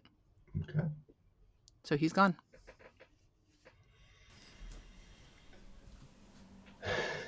Dio takes off in his houseboat to live on the Atlantic with his love, Mirwine. A happy ending for Dio. I think there's a moment where Yelena's sitting on a dock and she just kind of reaches her hand into the water and swirls it around. And she says, I understand better than most what it's like to love a stubborn man. And I wish you both all of the happiness in the world available to you. And if he's ever willing to hear it, it was really nice getting to know him. And Yelena looks like someone taking a year off college to backpack. She's changed her hair. She's wearing like chunky boots and hiking clothes. She's ready to set out. Nice. Yeah. I think we're going to be making our way from wherever we were. We're going to make our way to get Ida. Anush also looks like a crunchy granola hippie now, just as they make this journey. Nice. David, you're mute. I feel like Anush is the template for what Forrest Gump ends up wearing in the movie. I feel like that kind of outlook when he runs across the country. Yeah. That's the vibe I'm picking up. Amazing. I would, canonically speaking, many times, because it may or may not be something I do in my real life, Halfdoor talked about hiding gold in safes everywhere around the country. I would like to, at cathedrals, in the middle of town squares, in city halls of towns that he established, all these different places and things, go cross country and find these poorer communities, these people that fascists find to easily turn over, right? The least informed and the least connected from the actual problems, right? Somebody who's almost never have a chance to meet an empowered person because there's no reason for them to. And if they do, that person never really reveals themselves. And he thinks if Pagan can do it in the big cities, I can help here. And as he goes across, he first would like to start disseminating the real history of the United States and just like give oral histories of like, this is how this really happened. And these are the ways in like all across, and not even just the United States, but the world, right? Point to these things where things could have gone significantly worse. And very clearly, and it's all those like weird history times too, right? Where it's like, and then inexplicably, Hannibal turned back, or like waited 2 days, or you know what I mean, like those kind of like, and it's like these are the explanations. These are the people, and like share with them the tenets of Eternatus, right? To like do no harm, to try to not to least amount of involvement. Like in terms of like manipulating the history other than again to just like reduce harm, and then also do good, right? Give a lot of this money away, pay off debts, clean up like whatever things we can. You just like pop into a town in a night, stop in a bar, find out the gossip, like disseminate these rumors, talk for hours, and then Yelena goes and like fixes a drought that a farmer's been having. And then Anush and Hafthor and whoever else, right, go and like fix some tractors on like an assembly line kind of thing, right? Or like all the, you know what I mean? Like all this kind of stuff. Yelena heals some sick animals. We do like whatever we can. Josh probably is the most popular. Just kind of a fix-all for moderate to lower problems, right? And we just kind of fix a lot of this stuff as Does we move. Josh stick with you three? I don't know. If he comes. Who is all going on this cross-country trip? Like, what's going on? I would tell Hild to not. I tell Hild, you have to get underground. Yeah. We need to find Loki and whoever else, the people that can like move fast and do whatever, and you guys need to get somewhere. So I don't even want to know where Hild's going. I would want to know like you're with someone we trust, which I think Loki's probably the best in terms of being able to like move quickly and the longest life and resources. And maybe we don't have any other like speedsters or like anything like that, huh? Hermes. Oh, but Hermes is out on the ocean. No. Hermes is free. Hermes is his own person. So then he would ask. He would ask. I would ask Hermes if he would be willing to help. Hermes out and Pegasus keep are Hild dating, safe. so I hate you. What? Never. Hermes would never. Excuse you. That's not Pagan's type. That's not Hermes' type. As far as I mean, like that'd be like that's surprising. Yeah. So yeah, he would just ask Hermes then for the help to get Hild somewhere safe. Probably, I think Courtney, it probably makes a lot of sense. One of those, like, there's one coven in upstate New York that's like, we're waiting for the return of Yelena. Right. Or what was her name? Brown? Something Brown, right? Alice Brown. Alice Brown. We're waiting for the return of Alice Brown. So, I don't know. But whatever, like, however they go. He would just ask Hermes for help. Following wherever Yelena is, whoever she's with, there's usually a few ravens flying around and two big wolf dogs named, where did I put it? Skull and Hati. Skull and Hati. Yeah, I love that. And they're there. They're companions, but they're also defense if they ever need it. Big old gray wolf dogs. Nice. Also, that now that he's not the CIA director, Hafthor immediately starts getting tattooed again. Oh, Yelena's so happy. Yelena, can you speak to animals? Is that something you could do? I can't. No, not like Leofsten, but she can sort of convince them to do something for her, and then in that way, sort of build trust, build rapport, right? Mm-hmm. What would you like, Just think Anush? really creepy. Oh, I love it I'm when so you ask sorry. me that. I think like sometimes while you sleep, if like we like share a space, I like rest my head on your foot and like just talk to the dogs or like connect with them and get to know them. Yeah. You know, you can also just do that with like really good belly scritches and snacks. But I could, but I think this Anush gives- like fully talks and has intelligent like conversations with them while people are asleep because he doesn't sleep like a crazy person. Does Anush have to re-up? Like, because he technically has taken Ida's powers before. But that was like before this last time. So like you have to do it again? Yeah, he would have to. Yeah, I have to Got like it. touch Because Ida every can fully minute. talk to animals. Yeah. Well, once you find Ida, Good luck.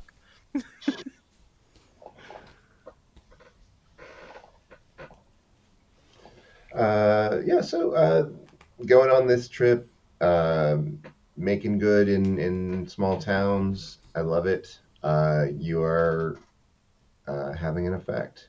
And you're going across the country to meet with Ida. Is that true? yeah. To try.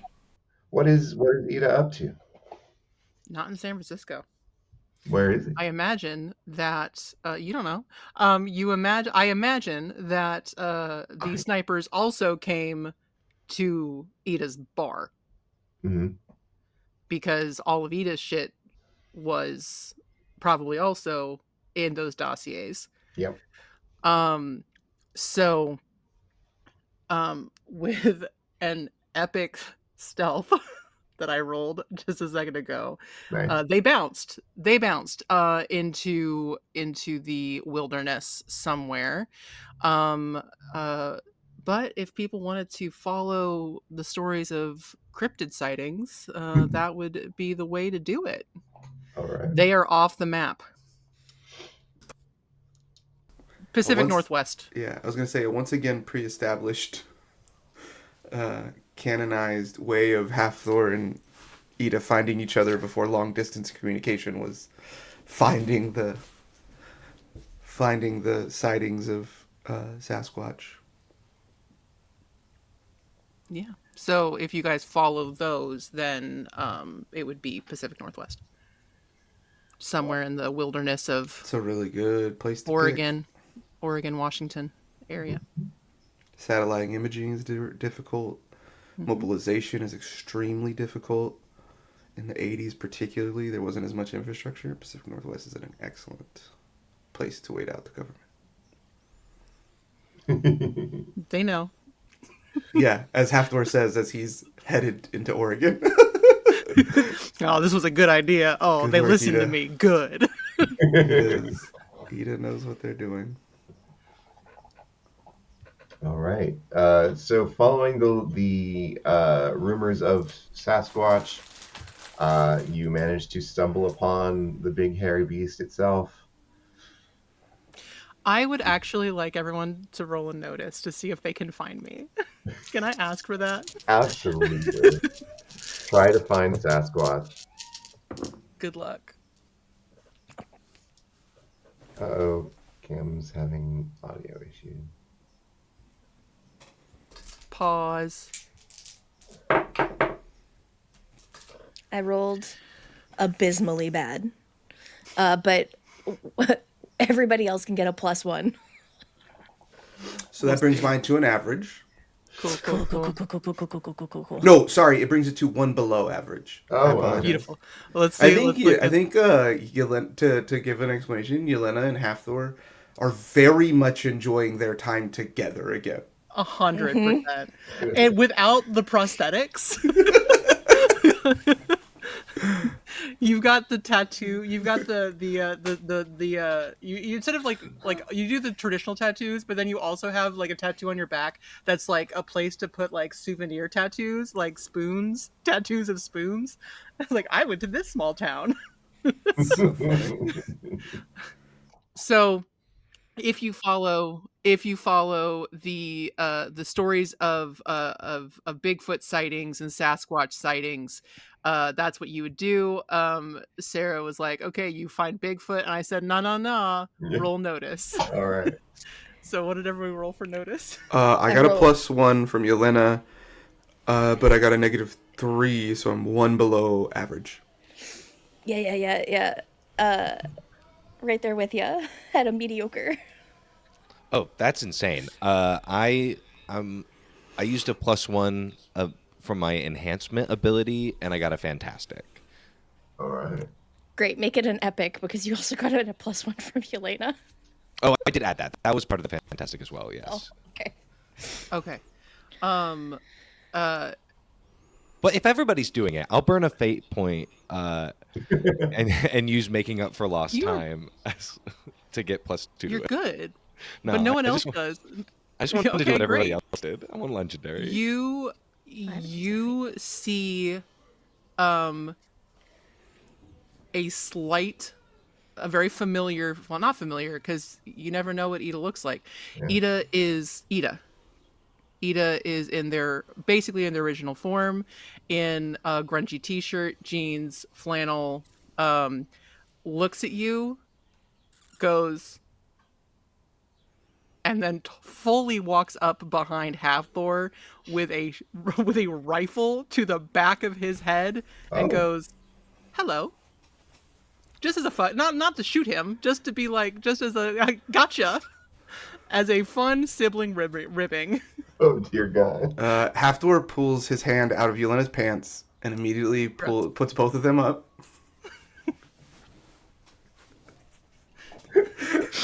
Back pocket, folks. Back pocket. Yeah, totally. I was pulling something out of her pocket. He was going for the 70 vibes. It's okay, we get it. Okay. And then he hears Ida's voice and is like, "You son of a bitch!" Brings him into a big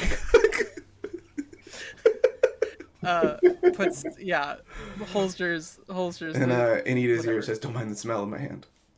Oh, come on. You're. I'm gonna quit. Bye. Good night. This is it. Goodbye. Come on. All right. All right. Sorry. Yeah, he just says, "It's so good to see you." Yeah. They give you a big hug Yelena, hug Anoush, look confused at this person. If Josh came, like, who's here? Oh, this is Jesus Christ. I've got questions. Right. Okay. Everyone follow No, me. no. Hey, just real quick, he didn't do that on purpose. The dickheads. He doesn't. I know you got a lot more questions, but just that part, we already asked that a lot. No. Yeah, mostly. I don't really care about any of that. I was more of a social Christian. Like, a cultural Christian. We weren't really allowed to understand any of it. And then by the time I was able to form my own thoughts and feelings, I really learned that all religion is real bullshit. So none of that. Very academic for me. Let's go, and leads them to their safe house, which Really is a burrow. Really quick, Anoush was gone that whole time, and in his place was a really old man. Just the second you hugged him, Anoush was an old man. Great. And was kind of upset that nobody noticed, and then walked with you and left. Honestly, not the weirdest thing I've ever seen him do. Yeah. Well, and Ida knows that you can borrow. Yeah. Like, they did that knowing that. Don't know what the noob thing is, but they do understand, like, yeah. Yeah, it was just a joke and nobody understood it. And a minute later, he turns back and was like, just shrugs his shoulders. Well, you're getting better at them, though. It's good. I'm sorry, what happened? It was something. Nothing. Cam turned into an old man because I was distracted. No, that's Halfdor saying that. What? What? Anoush made a joke. I rolled a 2 below average. Halfdor is in his own world for a while, I think. Just having a nice walk in the woods with his wife. Wow, it's all nice. They found some really good mushrooms that Yelena didn't have to grow. A gun. Yeah. So yeah, Ida brings you all into their very well established and very well provisioned safe house. Because fun fact, guys, one of their new aspects is, oh no, they're a prepper. So Ida's ready. Lots of guns. There's a full artillery. There is a lot of food, a lot of drink, a lot of everything that could possibly be needed to to hunker down and be whatever. And also there's game, because they also turn into a wolf and a bear and all kinds of things, and they hunt, and they have learned over the many years with the many indigenous tribes have learned how to, like, tan and do all these things. So they can't tan, but they can tan hides, not their own, only burn. It's gonna skip right by it. I can't. You're very expressive, also pale face. It's very...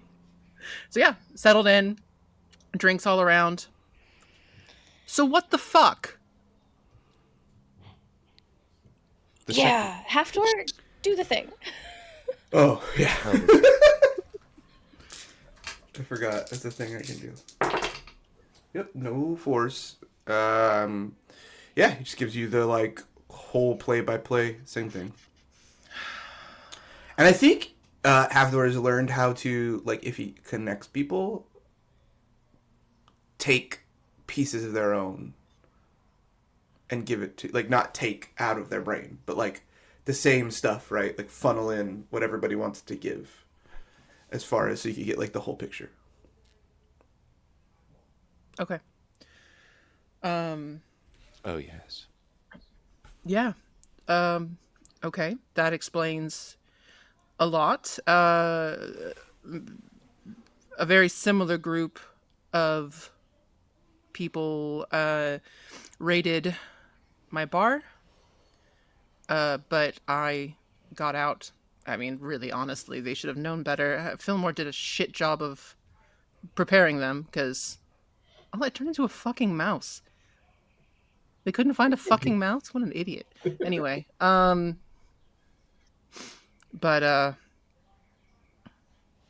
yeah. Well, So what... I've been keeping track of the news. I understand that that's from this Dionysus. All the shit coming out is the work of... Okay. So what are we doing?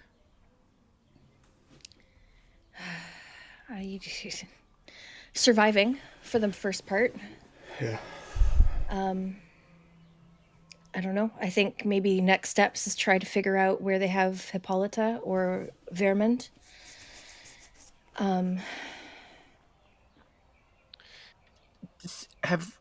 Sarah, have we heard... So by this point in time, have we heard that Hippolyta was taken in Greece? Yes, at this point you have. And where was Vermund? Oslo, Norway. Oslo. So we know that... And he was taken. Yes. Okay. I know that he was... Okay. First, he was beaten almost to death by a crowd, and then he was taken. In the short term, I think it is important that we gather and save as many of us as possible as a plan going forward. We learn that our purpose here is to prove our worth to some sort of hidden entity. We need to either figure out how to do that, or we need to figure out how to eliminate that threat. I know that goes without saying, but I want everybody to know that that is what's on my mind.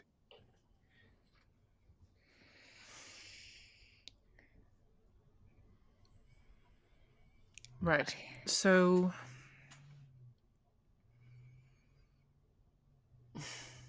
I'm not a big fan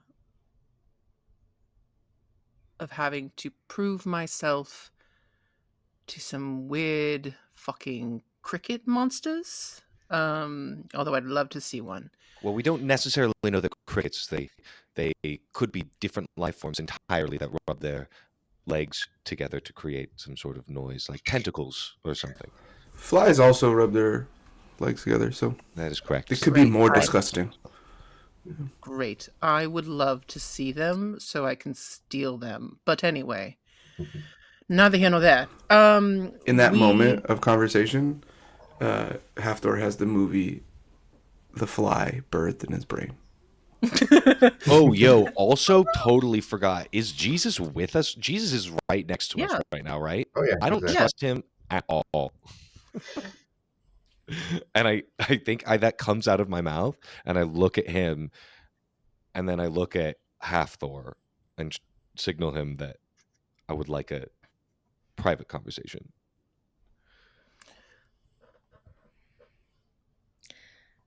Let's all sit awkwardly while they have a private conversation. They're doing it again. Anyway, Yes, they are. while they go off into vacant stares, Ida would have a conversation with Yelena and Josh. But anyway, go ahead. What's your private conversation, Mind Palace boys? I was actually gonna say that once again the four of us are sitting in Belgrade, but if you want to be no, I'll do. Yeah, I'll be part of it. It's like, hold please, Jesus. Yeah. That's the other part. I think we already talked about that. It's like it's not like you go. It's like instantaneous. It's not like you go like. Yeah. All right, so you're talking in the Mind Palace. Mind Palace. Yeah, we're just in a little bar in Belgrade, a little public house. Maybe Gilgamesh's old place. Yeah. I know I asked for this, but even in this moment, I feel like he can. I don't trust that man. I think he has a lot more power than we realize. I mean, he's got miracles, so yeah, probably. Well, think about it. We gain our powers from what we want in the moment, but he was an infant. All he wanted was to live, and you're nothing but possibility. Why wouldn't you be able to do anything? I would also imagine, based on the biblical tomes, that potentially his mother chose his power because he was a miracle. He also might be one of the things controlling us. If he is, then he is. Anush, I understand your reticence, but what are our options? He stays with us so we can have more control over where he is and what he's doing, or we cut him loose, and then what? If he's a bad person, then he's going to go and fuck around. Like, what's better, control or the unknown? You have one fatal flaw that permeates everything you do, Anush. You make the evidence fit your conclusion. You are an awful scientist. God. You come to a conclusion and you say, oh, that explains this. And then you move in a way that makes that reality happen. I understand that we should be suspicious of everybody. And I get that there was some complications with your powers and some other stuff. Is it possible that Josh is a mole or part of the control or whatever? Yes. I have yet to see any evidence that actually indicates that. I've seen evidence that indicates we don't fully understand the scope of his powers. I've seen evidence that indicates that we don't necessarily understand how that interacts with his memory and his lives and what that means and why they wanted him. I have not seen anything to indicate that he is some sort of mole necessarily. It could mean those things. It could lead down there, and we should be prepared for that. I agree with you. I think the idea of settling on he is creates an environment where everything you see next is, well, yes, he's a mole. I agree with that. Yes, you are a bad scientist. But I do. That's where I was going to. I resent that. I feel like I am testing a hypothesis, and if it is incorrect, I will adjust. But at this moment, that is the hypothesis. But fuck you. Rude. We watch and wait. Have not missed this. This is adorable. Anush, I understand your fears and your concerns. It is a valid fear. It's a valid concern. We are all under attack. That being said, what you are offering fear and concerns with no solution to go along with it.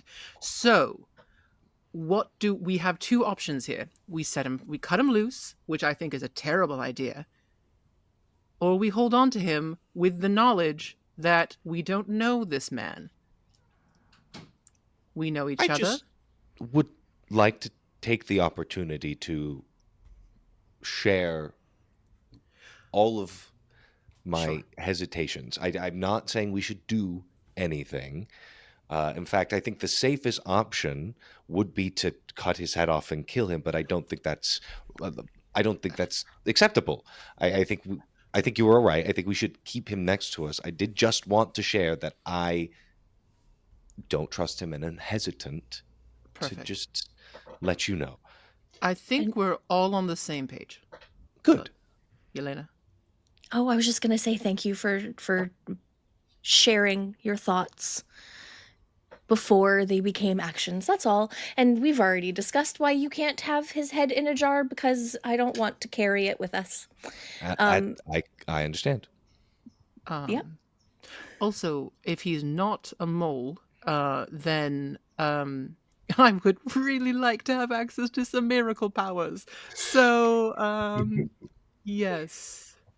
I say we keep an eye. Well, to be fair, if he's not a mole, we can just put his head back on. Wild. Actually, to be honest, hey, Hafthor, remember that first night together when he just fucking cut something off of he just hurt himself on purpose, and we were all like, the fuck? My hand into Again, the fire. Again, it just illustrated perfectly for me why you are a bad scientist. That's exactly what scientists do. I was testing a hypothesis. No. You declared a statement that if he is not a mole, his head will reattach. What evidence do you have that will happen? His power. He can How do you that know? is also a hypothesis. Exactly. It is a hypothesis. It's an assumption. You made one hypothesis based off an assumption. Thank you for illustrating my point. There's a lot of science experiments tied into one. It's like a turducken, okay? Or a Russian hey, you know what I've dog. done to the people who conducted unauthorized hypothesis-based science experiments that result in death? I do, in fact. Yes, I do. Yes. Listen, so moving this is forward, a hard space to contain and filter myself because it is my brain. I just want everyone to know that. We just don't jump directly to his head. We do finger. All I'm thinking about is cutting off his head. That's it. That's all I'm thinking about. And then everybody just starts seeing Josh's head fly around. Yelena leaves the group chat. Can I leave the chat? Where's the button? Yelena has left the chat. No, come back. Okay, what's the plan? Meanwhile, you're all having this mental conversation, and Josh is just sitting there eating corn nuts. Oh, there's so much good so snack food in suspicious. here. Gotta chop his head off. We all miss him turning water into wine. Oh my gosh. Hottie has learned to beg at Josh's side because he just can't help it. Okay, great. So we've got all of that off of our chest. Wonderful. Moving forward, Pagan's doing great superhero things up in New York. It's wonderful. We love to see it on the news. Yeah, I don't know. What are we doing next? I would like to try and get Hippolyta and Weirmond, even if it's just information on where they are. I don't know, we could still try and release further records of things we've done in the past, like military service and innovations throughout history, so on and so forth. We have all done things to the betterment of society. We could make a very big public show. I don't know. I really don't. I'm all ears. If I'm being very candid. Go ahead. I want to find the 12 of them that were made from me. Yeah. I don't think it is as much a priority as saving everyone, but it is where my head is at. No, that's fair. Anish, I agree. I think that if we can keep tabs on this group, that's important. But I know you, and I think that it is a very poor decision for you to have any contact with them at all. It is my life's work made by someone else from me. So it is very difficult. I understand, but that's why you cannot have contact with them. You cannot be... listen, I love you. You are my brother. I love you. You are very bad at being objective. So we need the information. We absolutely need that because we should know how these powers are moving. But I am begging you as your sibling to step away. This isn't like, I don't mean step away from everything. Know the knowledge, but also know that this is not something that is going to be, you cannot handle this. None of us can. And I think the biggest thing is, God, you from the fucking future came through and said it's all a red herring.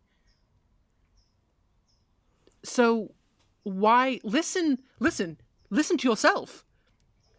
Let's focus on the important things, which the important things right now are us. It's our family. It's trying to find some level of cohabitation with the rest of the world. In whatever, and in whatever that way that means, whether that be publicly or privately. But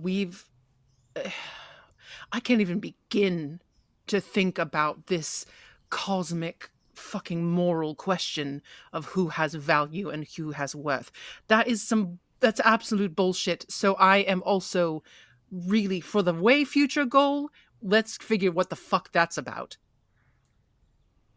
But these 12, they're not worth... We need to keep tabs on them as best we can, but they are not worth our energy and our time. We have bigger fish to fry. I care less about who they are and more about what they carry with them. Absolutely. And it we is a should know that. long-term goal.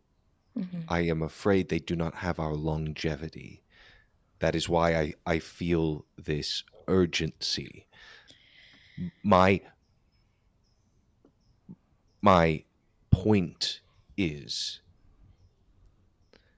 they might be something that these beings don't have control over. And if we can figure out how to not do that, but do something they don't expect, we might be able to stop them. Wonderful. So we spend a little bit of time tapping into whatever contacts we have, whatever resources we have to find that information. That is not your skill set. Cracking one of them open and discovering what made them be is one of my skill sets, but I do understand this. But yes, that is your skill set. It is also a terrible idea. Agreed. That is about 50 steps forward. Like, let's deal with finding them and getting the basic information of who they are and how they function. We need information. Understood. You should not get hands on them. Not for a while. We cannot have any more of these surprises. We move with caution.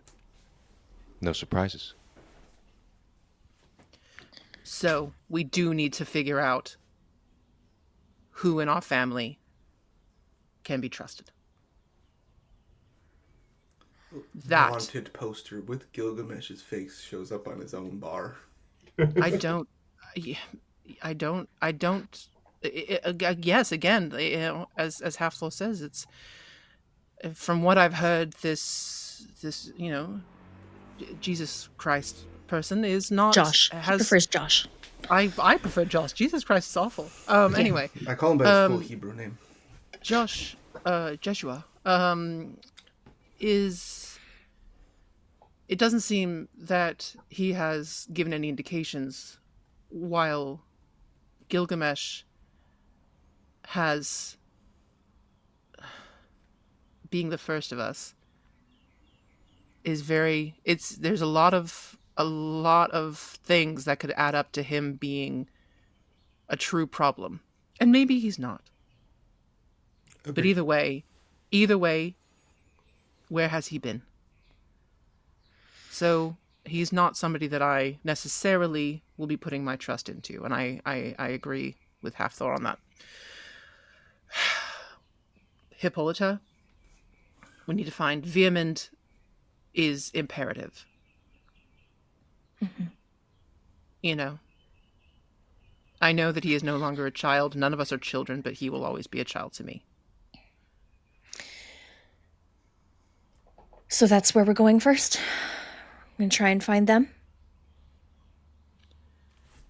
And find information about the 12 that we can. Mm-hmm. I mean, I informational only.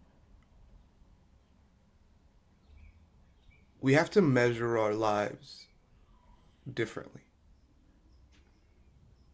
I learned that in Belgrade from our friend Robert. That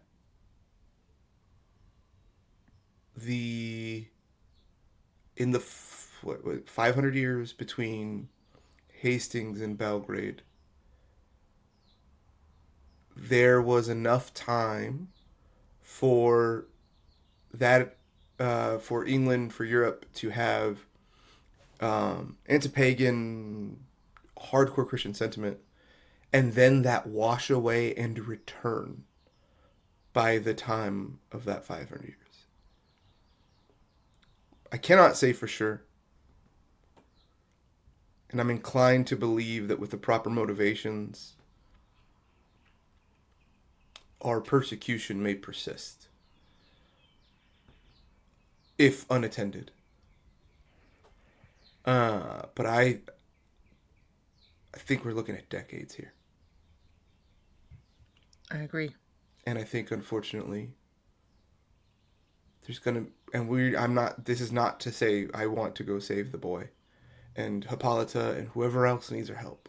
That is what I am saying is that my primary goal is survival and protection. I think we do what good we can. We change what minds we can. But they're gonna get better weapons. They're not gonna know what I can do. They're gonna know what Yell can do. They're gonna know what everybody eventually, and they're gonna develop stuff. I've seen these weapons development programs. And what's coming is not going to be good. No.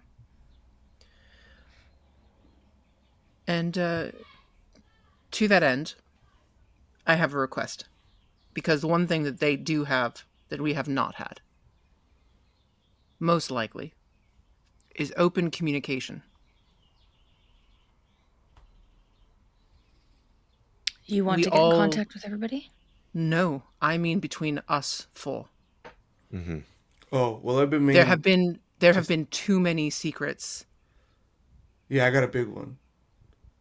But it wasn't like a secret on purpose. It was more of a secret because I couldn't know who we could trust.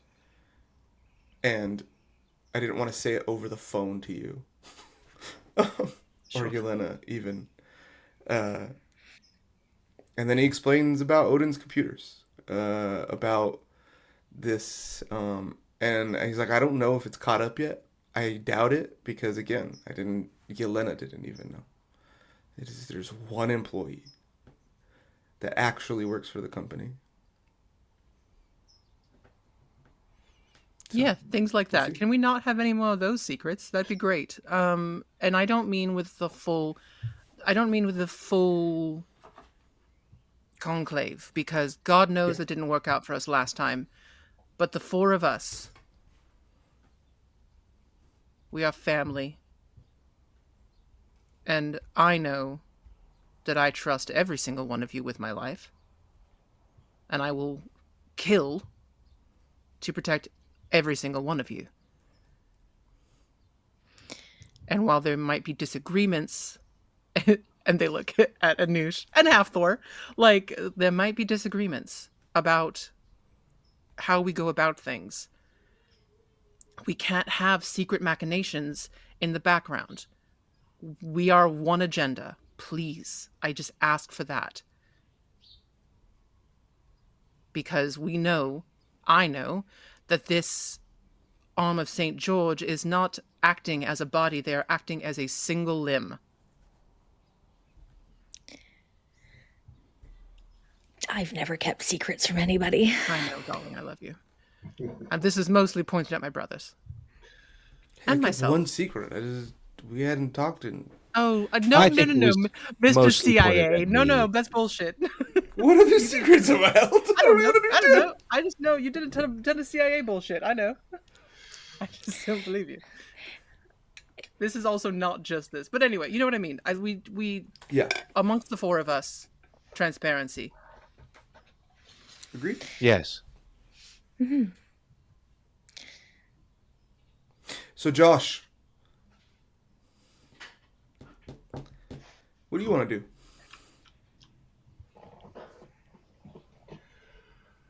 Oh. There are people in danger, and we need to help them. Mm-hmm. We're going to go try to. You are welcome to stay with us. I just want to make clear you're your own man. If at any point you want to depart, appreciate a heads up, but there's going to be no effort to hold or chain you or anything like that.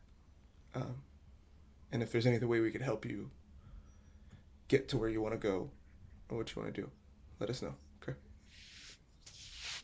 Before I was kidnapped and experimented on, I didn't have anyone that understood me, and now I do. So I guess I'm sticking with y'all for now. Yeah. There's not quite 12 of us, but if you start calling me a disciple, it's over. Yeah, no, don't do that. No, I'd be real pissed. I wouldn't do that. And Halfthor gives a joking smirk. Did you honestly not did you honestly not know that there were other people like you that just wouldn't die? Like, truly, you had to have heard whispers. I mean, there were always legends of gods and heroes, but I thought they were legends. Are you just a profoundly uncurious person? Behind his head, Halfthor is nodding his head very slowly.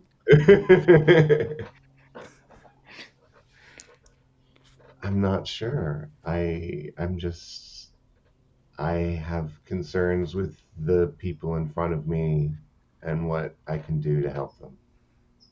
I understand that. I do understand that. I don't. In theory. I know you don't, dear. Wow. Okay. So, listen, I feel bad asking this, but is your mother still around? No. Can I roll an empathy on that? Yeah. Oh, Thanks. I miss Dionysus. His empathy was so good. What if the Virgin Mary was, what's her name? Helen from Troy. Never. Stop it. Virgin Mary was hot. Watch it. It's gonna be Helen all over, Linda all over again. Fantastic. This whole Challenger thing, Linda never once mentioned. We love it. That's gonna be so funny when Sarah narrates a cutaway to Linda alone in like a lab in a volcano, the caldera of a volcano. It's her. It's been her the whole time. She's the head of the Arm of St. George. I got a fantastic to see if Jesus Christ is lying about his mother. As far as you can tell, he is not lying. He seems to think that she is out of the picture. Good. Sorry. Were your parents affected? What? He's talking to Josh. Yeah. Did your mother have an abnormally long life? Like, how much of the Bible is real? Like, about your story? Like, anyway, we absolutely cannot get into this. So, no, like, did you part ways? Did she die? I don't know. Yeah, she died. Listen, I feel like I'm being very callous. I spend most of my time as an animal, so I'm kind of bad at the human interaction thing. So know that I don't mean it in a harmful or like derogatory way. I'm really bad at doing the people thing. So I am sorry for your loss. That's all right. I understand. Right. Okay. So, Greece or Norway? Ooh. I mean, I know what I prefer, but maybe we try and get what information we can first to see if there's... I would assume security around Hippolyta would be much tighter than it would be around Vermund. She's more of a physical threat than he is.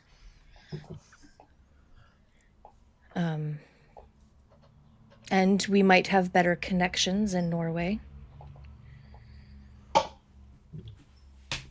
There's some Ragnar Industries outposts. Mm. And I spent a decent amount of time there. We also have our place in Switzerland. Things get really hot in Europe. I mean, if it hasn't been... If the Swiss did that, I'm going to become the king of Switzerland. All right. I think it's safe to assume that everything that we've ever done has been busted. Information gathering. Don't trust Gilgamesh. And this is all out loud. Like, there's no more Mind Palace. Information gathering, Mind Palace. Not Mind Palace. What did I just say? Information gathering. Don't trust Gilgamesh. Again, I don't know that I necessarily care about saving everybody, but I do want to know where everyone is, which is contacting Hurrit. If we can get... Where did Hurrit go? Yeah, what do you think Hurrit would want to have done in here? Because he would have been... I would imagine he followed Hild. Kept Hild safe? Right. Okay. So we need to get in touch with Hurrit to see if there's a way. We need Yes. to bring everybody together. I don't know if there's a safe way to do that, though. So then don't try to be safe. I think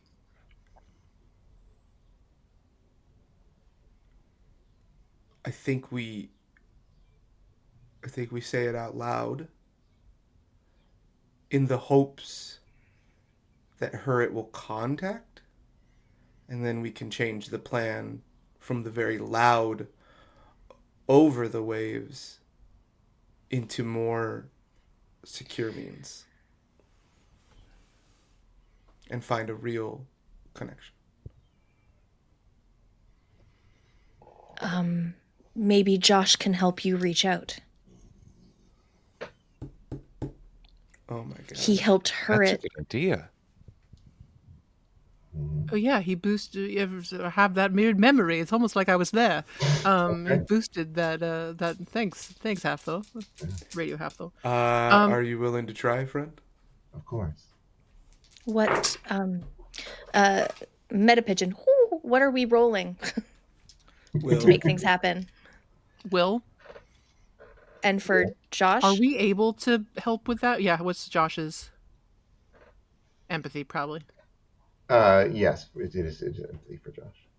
Okay, so Josh can get a +1 to his empathy, okay. And Hathor will get a +1 to his will. I've never described how her bless works, but I think she sees like motes of gold, like strands, and she'll pull on them and twist them around her finger and push and pull to give the +1 or the minus when she needs to. But... Okay. Yeah. Is there any way because I've got will on it's on average, but is there any way that Ida can give help with that kind of thing, like as a bolstering sibling, like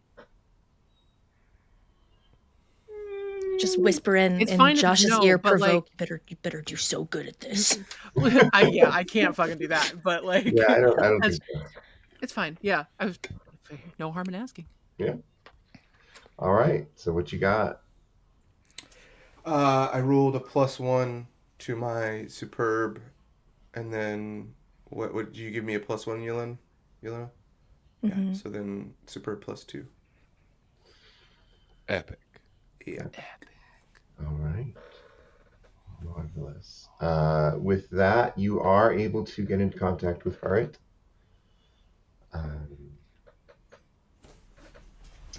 And we're gonna pull back a little bit.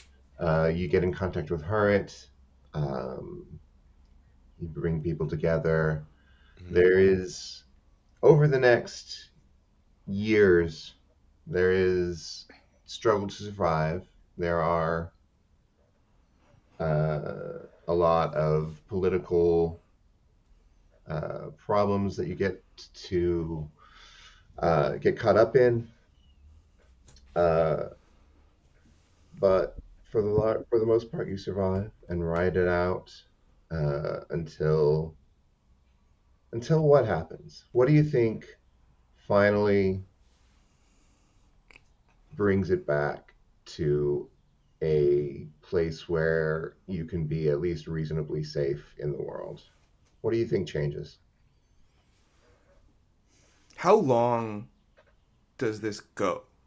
Right. I kind of alluded to it was both a meta thing and also like something I've been thinking about afterwards, character, right? In terms of like, gotta stop measuring in even years, right? Like years are more like moments for us. So I have an idea of something, a catalyst event, but I also want to know like what, so like have people like been straight up extrajudicially murdered, or like is there like weird like almost Nuremberg trial style things for empowered people? Or are they doing like... Yeah, it gets bad. It gets bad like that. And it's different in different countries. Different nationalities have different ways of handling it. Some are more accepting, and some are much, much more oppressive. I think that the main thing that eventually gets us back to a normal is what Pagan is doing. I think unabashedly using our powers in the public eye to help quote unquote mortals or non-meta humans over time like garners favor for us. Like I think there is that like as technology keeps rocking up and keeps advancing, there's the dissemination of information. There is like people taking videos of us. And I think there is definitely a little bit of production value to this. I think there are some of us who can disguise ourselves and play villains or do things that could stage very much like what Sinestro does in The Incredibles. We can solve problems we create to garner favor.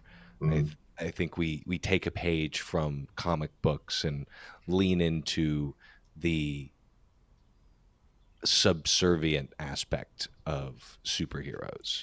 Right. And there are, of course, actual supervillains out there now to fight. Mm-hmm. Yeah. And I think that is to our favor. Yeah. Get Hippolyta up, and she's actually Wonder Woman. Mm-hmm. Like, I think after like 25 years or so,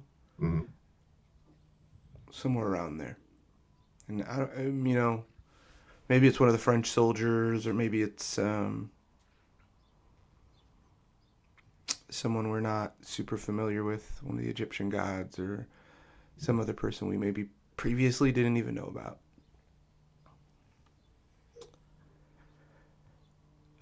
I think Hathor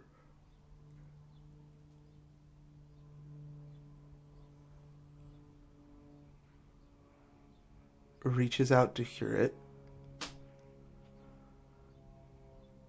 and says goodbye. And I think that Hathor takes Yelena to her favorite place, wherever they are. Sources whatever he could. And explains that he wants to turn himself in.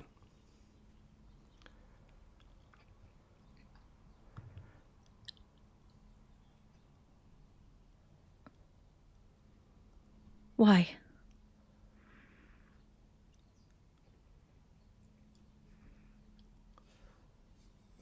We do these things. We run, we fight, and we hide. And we help. And it doesn't help. And we soothe. And there is no reciprocal soothing. And we aid, yet none is given to us.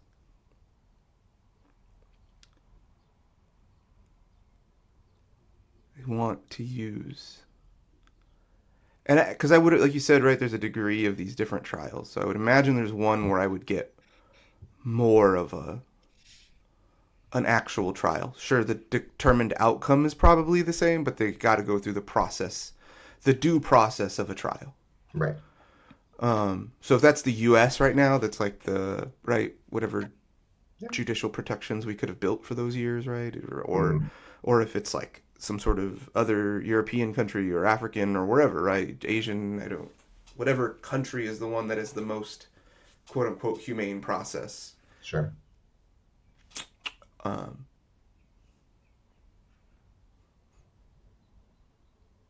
I don't know a wheel of change that hasn't rolled over blood.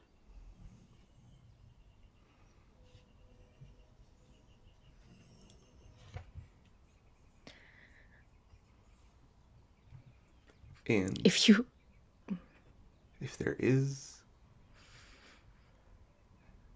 I am one of the largest symbols of both admiration and anger, hate, whatever you want to call it, because of my position. There are plenty who are fans of John and Alice Brown.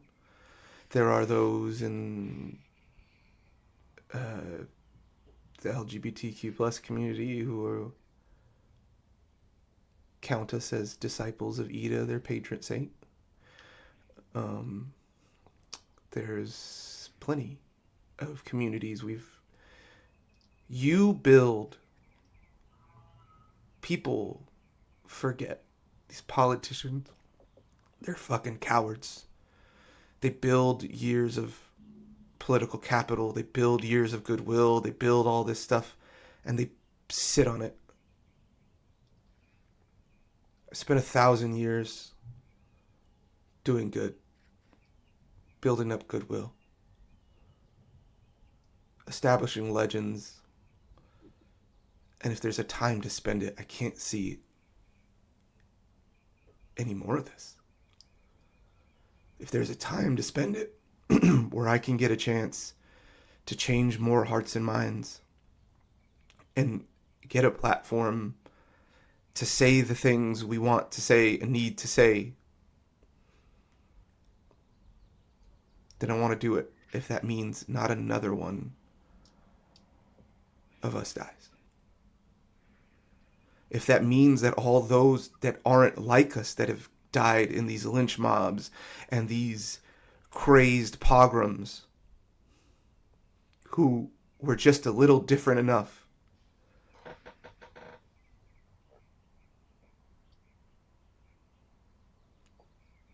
I know this weight is unfair to you.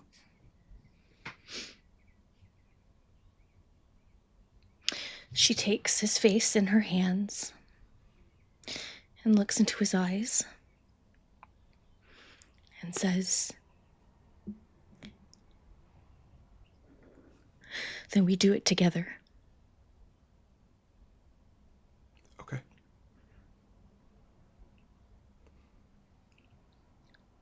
And then but we have to tell Ida. We have to call Ida because she's gonna typhoid rat and kill us in the cell. Hey, remember the whole thing They're gonna Thomas made shoot about us. being fucking transparent with the whole group, with the four of us? Remember that whole conversation? We all promised to do that. Yeah, we gotta let them know. Yeah. And Okay. then we go to the other room, I guess. I mean, listen, yeah. I don't know if we're I just don't know if we're together or whatever. Yeah, no. If I I think that it makes there's some good sense to having a base that is well established and off of the radar. So yeah, One that changes every few months or years, or election cycle when a new conservative government runs on getting these aliens out of their country. In these 25 years, have we lost anybody, Sarah? Yes. And I did not prepare for who. But we've lost people. Can we roll it? Oh my god, that's Horrifying. How would you suggest doing that? We have a list on the Excel spreadsheet, 1 through You sure 20. do. pull out a D20 on a fake game. I think you roll first the number, and maybe you tell us or don't, right? On a whatever die you want of how many you think went, and then you just roll the D20, and it's Russian roulette. We haven't added. We need to add more to that because we haven't added the challenger. But they also have people that I'm assuming Sarah has people she doesn't want to die narratively, There are so she people. just has to remove those people from the list. That's true. All right, I'll roll a die, and then if it's someone that I can't have die, I'll tell you. Okay. 9. That's Althor. Perfect. We'll skip half though. What's the next NPC? In progress. Let's do an NPC instead. 17. It's Yelena. No. It's 17 is Lucien from Ticonderoga. Lucien can die. Whoa! Oh my god. Whoa! So casually. The moment in spoilers for Critical Role where Ashley has to pick between Orem and Yes. I'm just gonna roll a D20 to see who I save. Oh my god. Okay. Anyway. Is he the only? Is he the only one? Wait, I'll roll. No, there's one more. It's number 14. Say it's Josh. No, it's Yelena. No, it's not number 14. Next one, just say Josh. Is number 4. It's Josh. Kukulin. Is Kukulin? Kukulin actually has a death wish, so that would not be. Oh, whoa! That's Blaze of so Glory, sad. baby. Honestly, Absolutely why wait, he what's would his have been new the power? challenger. I was gonna say I don't even know if he made it out of the initial push. He like order 66'd it. I would imagine. yeah. Kukulin. Bye, baby. But See you the have more to again. tell us what his new power was first. He never learned. He never knew. That'll be off the chat. That's That'll be in the so back chat, guys. All right. sad. Oh man. Okay. So, you're turning yourselves in. Fine. I understand. What is the goal? Please do not go into some hypothetical moralistic sermon, please. What is plain and clear, what is your goal? I think I understand, Ida. I need to hear it from them. Okay. To change hearts and minds. It's always been what it's been. It's always All what this is about. I think they have hunted us. And sometimes they've won. More often than not, we have. I think we have tried to do what it is that we need to do on our terms. And I think if we go peacefully and we offer to do it on theirs, there will be maybe less resistance. My goal is to show that I would rather give my life if it means that they will stop hunting us and in that process hurting many of those who are not the innocents that are the byproducts of this violence. I want to show I do not hope to die. My hope is to beat them in their own arena, to cause enough social and political and disruption of understanding. Right now, we are fighting on the other side, right? We are the underground videos, but we're censored, and we're the shared cookbooks and secret histories, and they're burned, and people are silenced, and people are suffering for supporting us. And I want to show that all that we've done to the public, to the those who sit and watch the news and just hear the headlines of violence erupts as metahuman resists. 30 dead in attempted raid of metahuman base. And I want them to hear from our words and see if they can the many ways that all we have aimed to do is to reduce harm. And I feel like this reduces harm.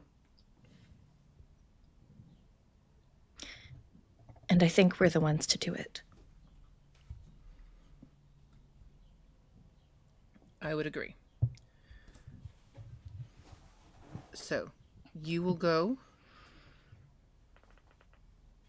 At this point, Anush, did you take up the offer of working for Odin's Computers? Oh, absolutely. I think I also live with Hathor and Milena. We're all together. We're in our little commune. Yeah. I will continue to go under the radar and get as much information as we possibly can. Do as much damage as I can in the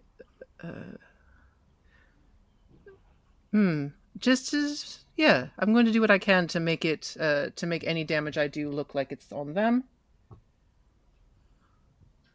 I don't mind getting dirty. All right. Hathor and Yelena, you turn yourselves in.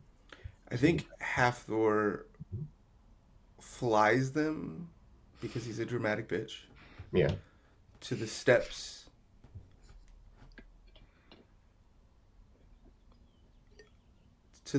of the Supreme Court.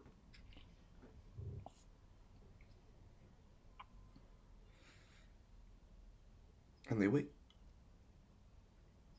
You do not have to wait long. You are taken in. How are you treated? What is the political situation? Okay.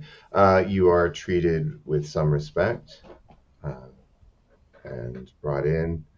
You are incarcerated for for some time, but eventually you are allowed to speak and your words are heard by the world. And that is where we're going to pull away. And next time, we're going to go into the future together. Thank you all for joining us today on this rather momentous episode of Halley's Children Challenger. It's hard in the world right now, and we hope that you're doing all right. If you need company, if you need fellow people, come join us. Join our Discord. Talk to us. We're just trying to make it like everybody else. Thanks a lot. Have a great day. See you next week. Goodbye. See you next Tuesday. See you next Tuesday.